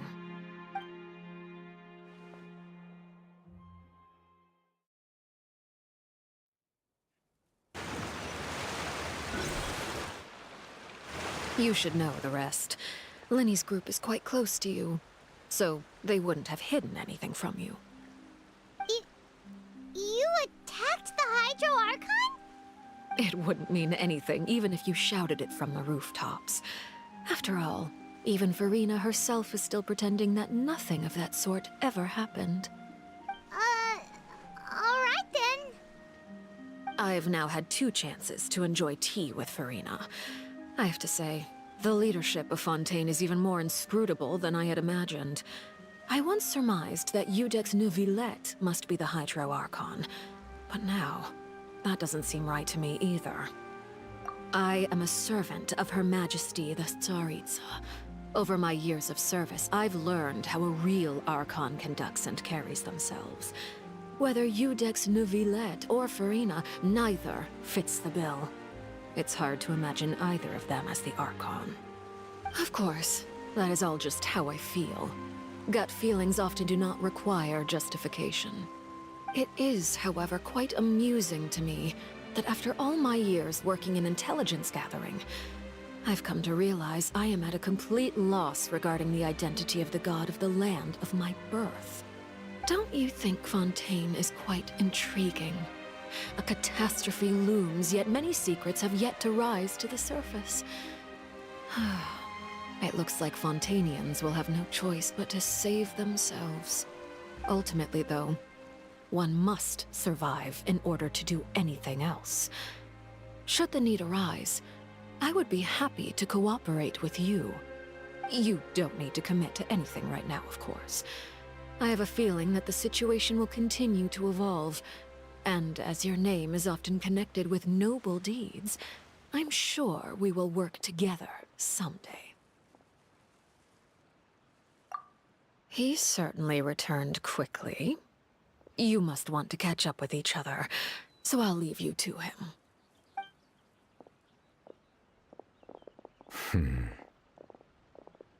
Neuvillette, is it over? For now, yes. But this issue will prove quite thorny in the long term. I'm concerned that sooner or later the prophesized events will occur. Thank you for protecting Furina. To put it simply, I used my power to force back the Primordial Sea and reseal the sluice gate.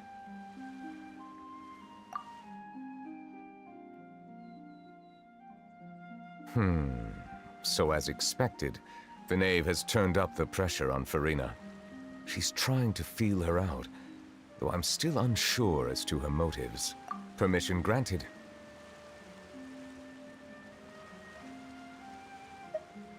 Whoa. It can't be that you're the real Hydro Archon, right? You can't tell us? Then that's okay. We can— If by the phrase, "you guys," you are referring to Furina and I, then although I'm not sure just what you are trying to imply, I must clarify that I do not share her positions on a multitude of topics. I believe so. The fortress has a long and complex history. It has seen much grief and suffering. And now, another catastrophe will soon be upon us. I mourn this turn of events. Huh? Why is it raining all of a sudden?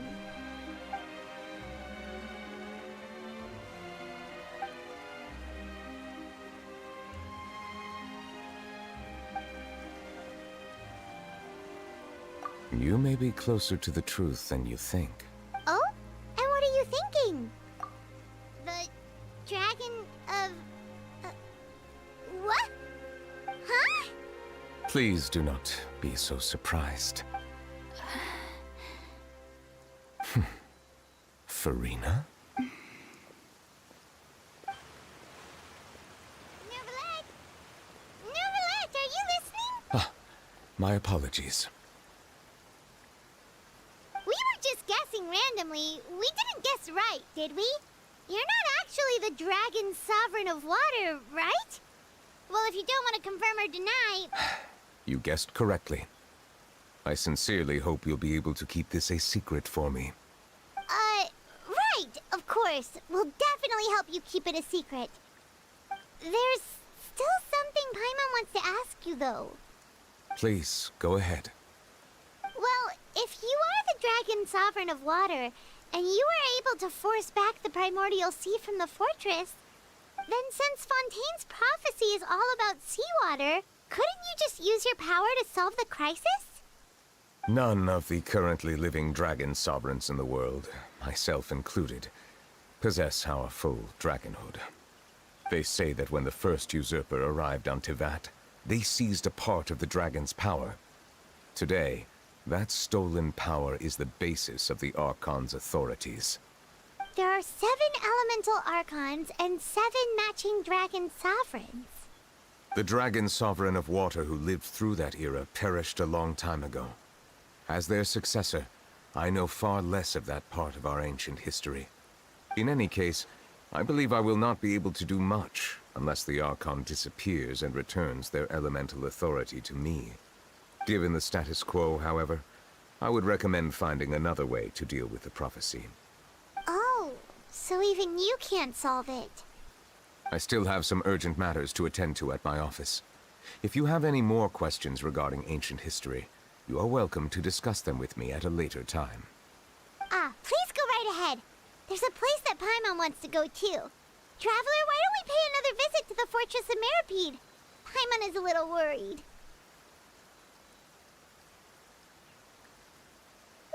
We'll see you another time. Take care.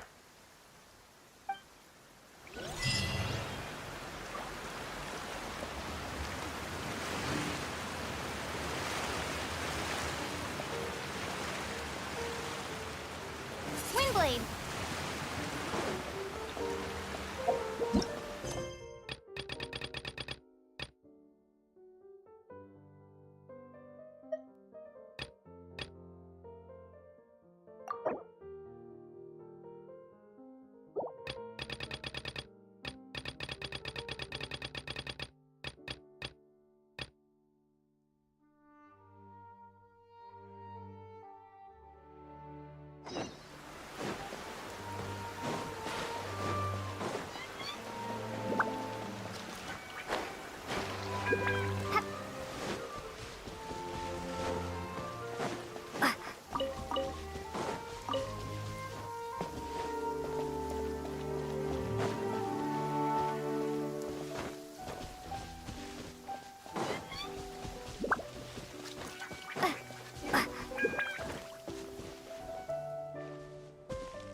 Radiant rain outlines your fate.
Isn't that Charlotte? What could she want with Lapine Pauline? Pretty please with the cherry on top, Charlotte!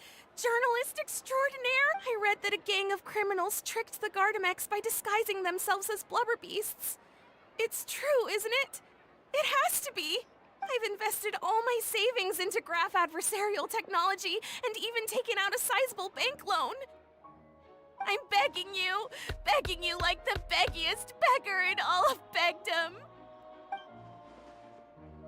Okay. I need you to calm down a little, Miss Lapine Pauline.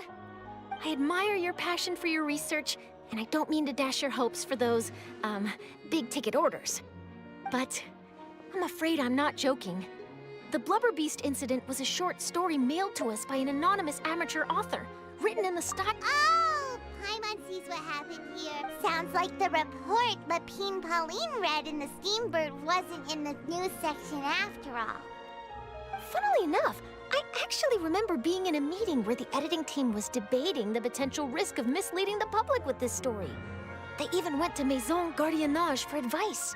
But to our surprise, they fully supported us printing it. They figured that the false intel would be a great way to dupe potential criminals into wearing ridiculous costumes when breaking the law. In truth, Gardamex are extremely sophisticated in their capabilities. They can identify criminals just as reliably as the best human guards, so a crude disguise isn't gonna get you far. If anything, it'll just make you stand out all the more. Since we ran that story, the Maison Gardiennage has made a slew of arrests, including, one Phantom Blubberbeast, a Titanic Red-Crowned Finch, and a Spectre Man. So I knew this story had helped out law enforcement, but this is the first time I'm learning of an innocent citizen being deceived by it, and investing so much Mora for nothing.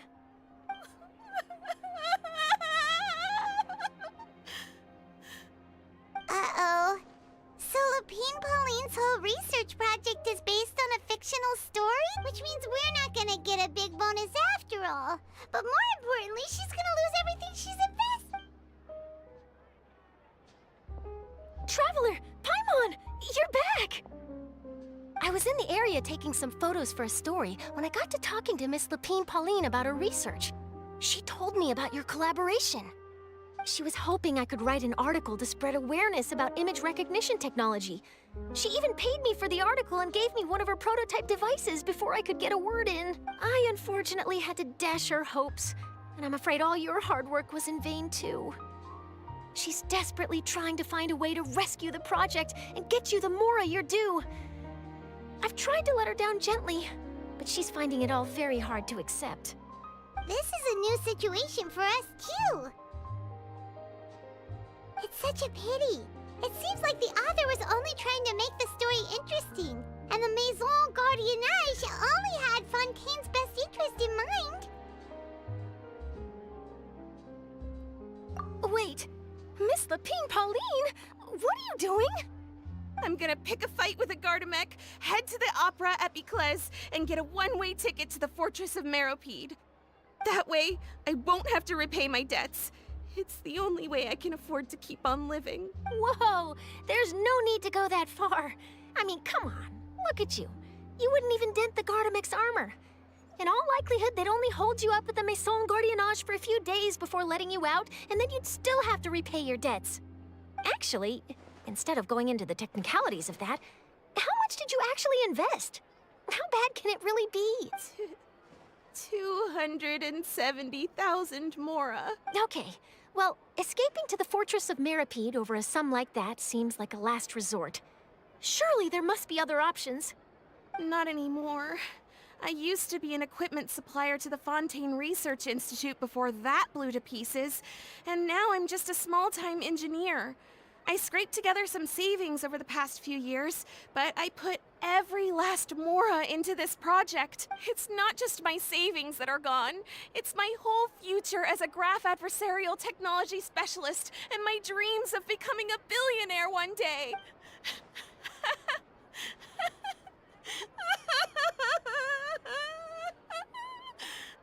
My life is over.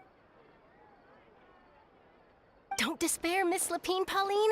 I think I know a way for you to turn this around. This prototype you've given me, the camera lens for image recognition sample collection. It's really quite something. You said you designed it specifically for high-fidelity image capture and analysis, yes? The rapid focal length adjustment is a very useful function in its own right. It's sure to make many journalists' jobs much easier. In fact, I'd say it has the potential to revolutionize Fontaine's news media. So your research efforts thus far are by no means in vain. The technology you've developed may have many applications that you've never even considered. Really? Absolutely. I've been working as a journalist for the Steambird for a long time now. No one understands the issues we journalists face on a day-to-day basis better than me. So keep calm, take heart, and start thinking about mass production. In the meantime, I'll show your invention to all my colleagues to drum up interest in your product. I can't believe it! If this is true, then I can look into setting up a whole camera lens development pipeline. My big-ticket orders and billionaire aspirations are still in the cards. Oh Maybe I should consider taking out another loan. That way, I can rapidly improve the lens production process, be the first to market, and prepare to battle for dominance in the camera industry. Come on, stop daydreaming about your pipelines for a minute. Just take it one step at a time and see how it... And I can probably speak to some people I know and license my image recognition device to a workshop to raise some funds. There's no time to lose. I need to get to work. Early bird gets the worm. Can you believe her? Paimon's pretty sure our advice went in... It's understandable. When inspiration and passion strike at the same time, it's all too easy to throw yourself headfirst into your work and forget about everyone around you. But don't you worry. I'm gonna write an article on all this, and I'll be checking in on her regularly. Her research has the potential to benefit the entire journalistic community. I'll give her plenty of input to stop her from going down any rabbit holes, and make sure mass production of her lens can begin as soon as possible. It's reassuring to know that you'll be looking out for her. Actually, you know what? Why don't you two take this prototype lens? I'm sure you'll have plenty of chances to use it on your travels. It takes the right person to get the most out of a new technology. In your hands, it's sure to capture some amazing sights. Thanks a lot, Shark. No bonus, no big... You're welcome. The boundaries between real new... Yes, that's how I'll phrase it to the editors when I give them my feedback. Let's hope we don't mislead any more well-meaning citizens in the future.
Jurier, Miss Sijween told me you still haven't eaten. Yeah, I was working on something, so I forgot. That's no excuse for... Huh? It's you two. Jurier, Lurvine, we're back! Hello there. It's been quite the mess here recently. And you? Up.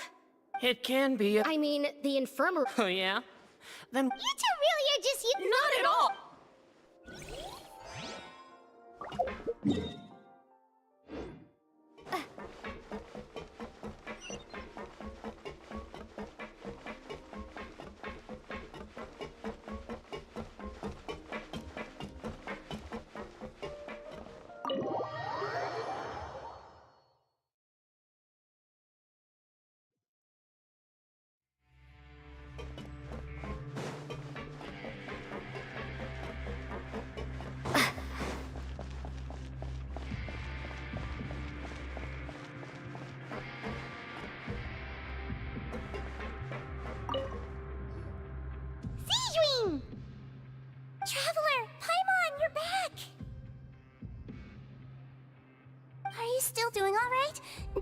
of you get hurt? We're fine, but what about you guys? It was such a huge mess. How bad was it? A few people sustained superficial injuries, but that's about the extent of the damage. Monsieur Nervulette paid us a visit. It was all thanks to him that we managed to suppress the crisis for the time being. Of course, we must also thank you for the help you provided. How did Nervulette know that he was needed here? Well, Monsieur Nervulette has strong resonance with the hydro element. When the water level rises, he can feel the waves produced. I ran into the bombshell bros while bandaging the injuries of the wounded. They were mumbling the whole time about how you just ran down without a word. I'm so relieved to see that you're both alright. If you're not too pressed for time, please just let me know if you get a craving. I'd like to take the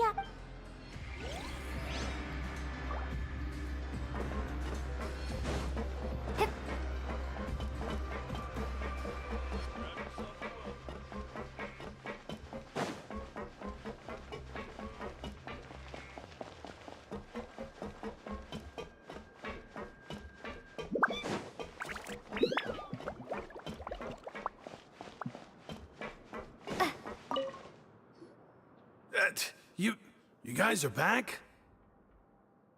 Crystal! Macaroon! You guys didn't get caught and thrown back down here, right? Huh? No, not at all. And here I thought you'd managed to escape from jail during all the commotion. I'd held you up as legendary jailbreakers, but now you're telling me you just never left? We're sorry, but we just had some business to take care of.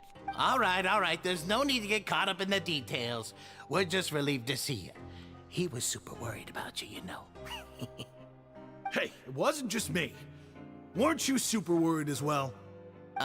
Something like that, yeah. I was also transferred to work in the kitchen a few days ago. I can still hear Quisto mumbling to the carrots. Are those two all right? Do you think they made it out alive?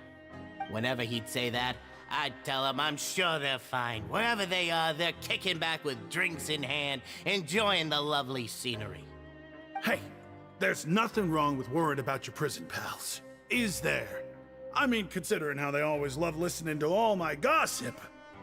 These two. They sure are a lot warmer and friendlier than when Paimon first met them.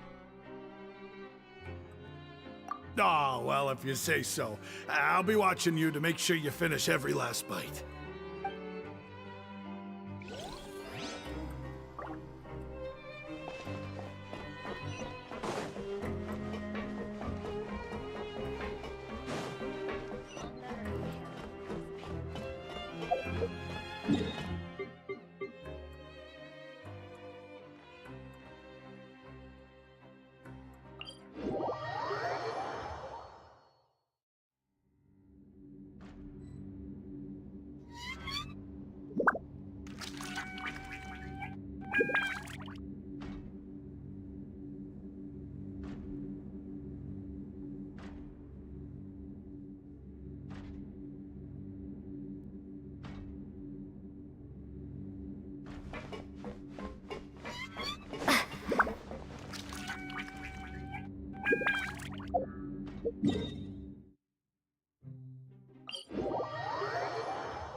Now guess, what suit will this next card be?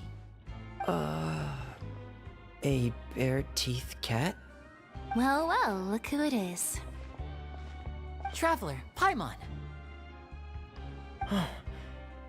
Hello, everyone.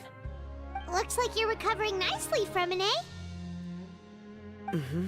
Thanks to everyone's support. Oh, right. I managed to work up the courage to thank Miss Clorand in person. Whoa, how did she react? She told me that it was nothing. It was as if saving a life wasn't a big deal to her at all. She also told me not to worry about it. She didn't want to stress you out, that's all. She's right, and it's best not to dwell on it. Yeah. Okay, but check this out. We went back to the Opera House and we met the Knave. You met Father? Did she say anything to you? She said a few things that were, Her attitude towards you is even better than what we'd imagined. That's fantastic. You should believe her. She has her own way of doing things, and she'll do everything in her power to help those she considers close, which now might also include you. Mm-hmm. Father is very capable, and also trustworthy. Oh, Paimon just remembered that she thought Lyney was a bit too proud as well. She said that you should learn how to rely on others sometimes. Got it. Huh. That does sound like something that Father would say. Hey! Are you going to stay here for the next few days? Looks like it. Excellent. For real? Then Another implies that you... well, next time.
Do my eyes deceive me, or did I just see two inmates come back after making it to the surface?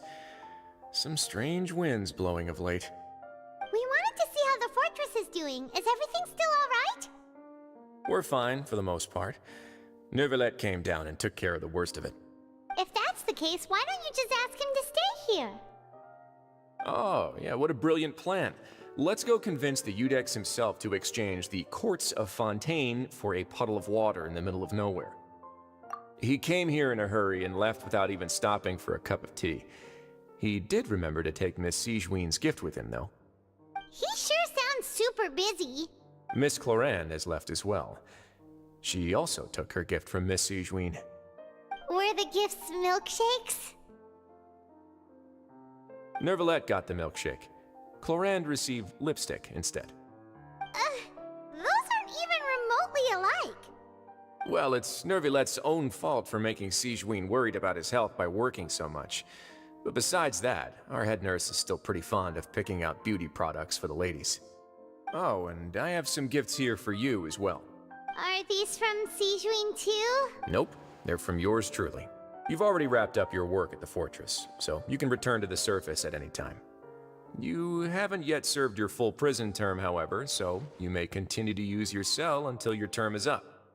For real? Then we could stay here for a really long time? You may access the cafeteria for free. Hooray! Just remember to come complete your paperwork once it's time for your release.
again.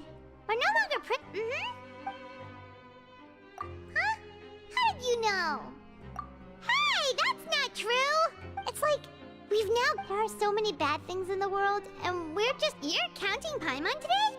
Aren't you the only adventurer here? Then let's ask Catherine to give Paimon an adventurer handbook as well! Paimon will also be an adventurer from today forward! Just the thoughts making Paimon giddy.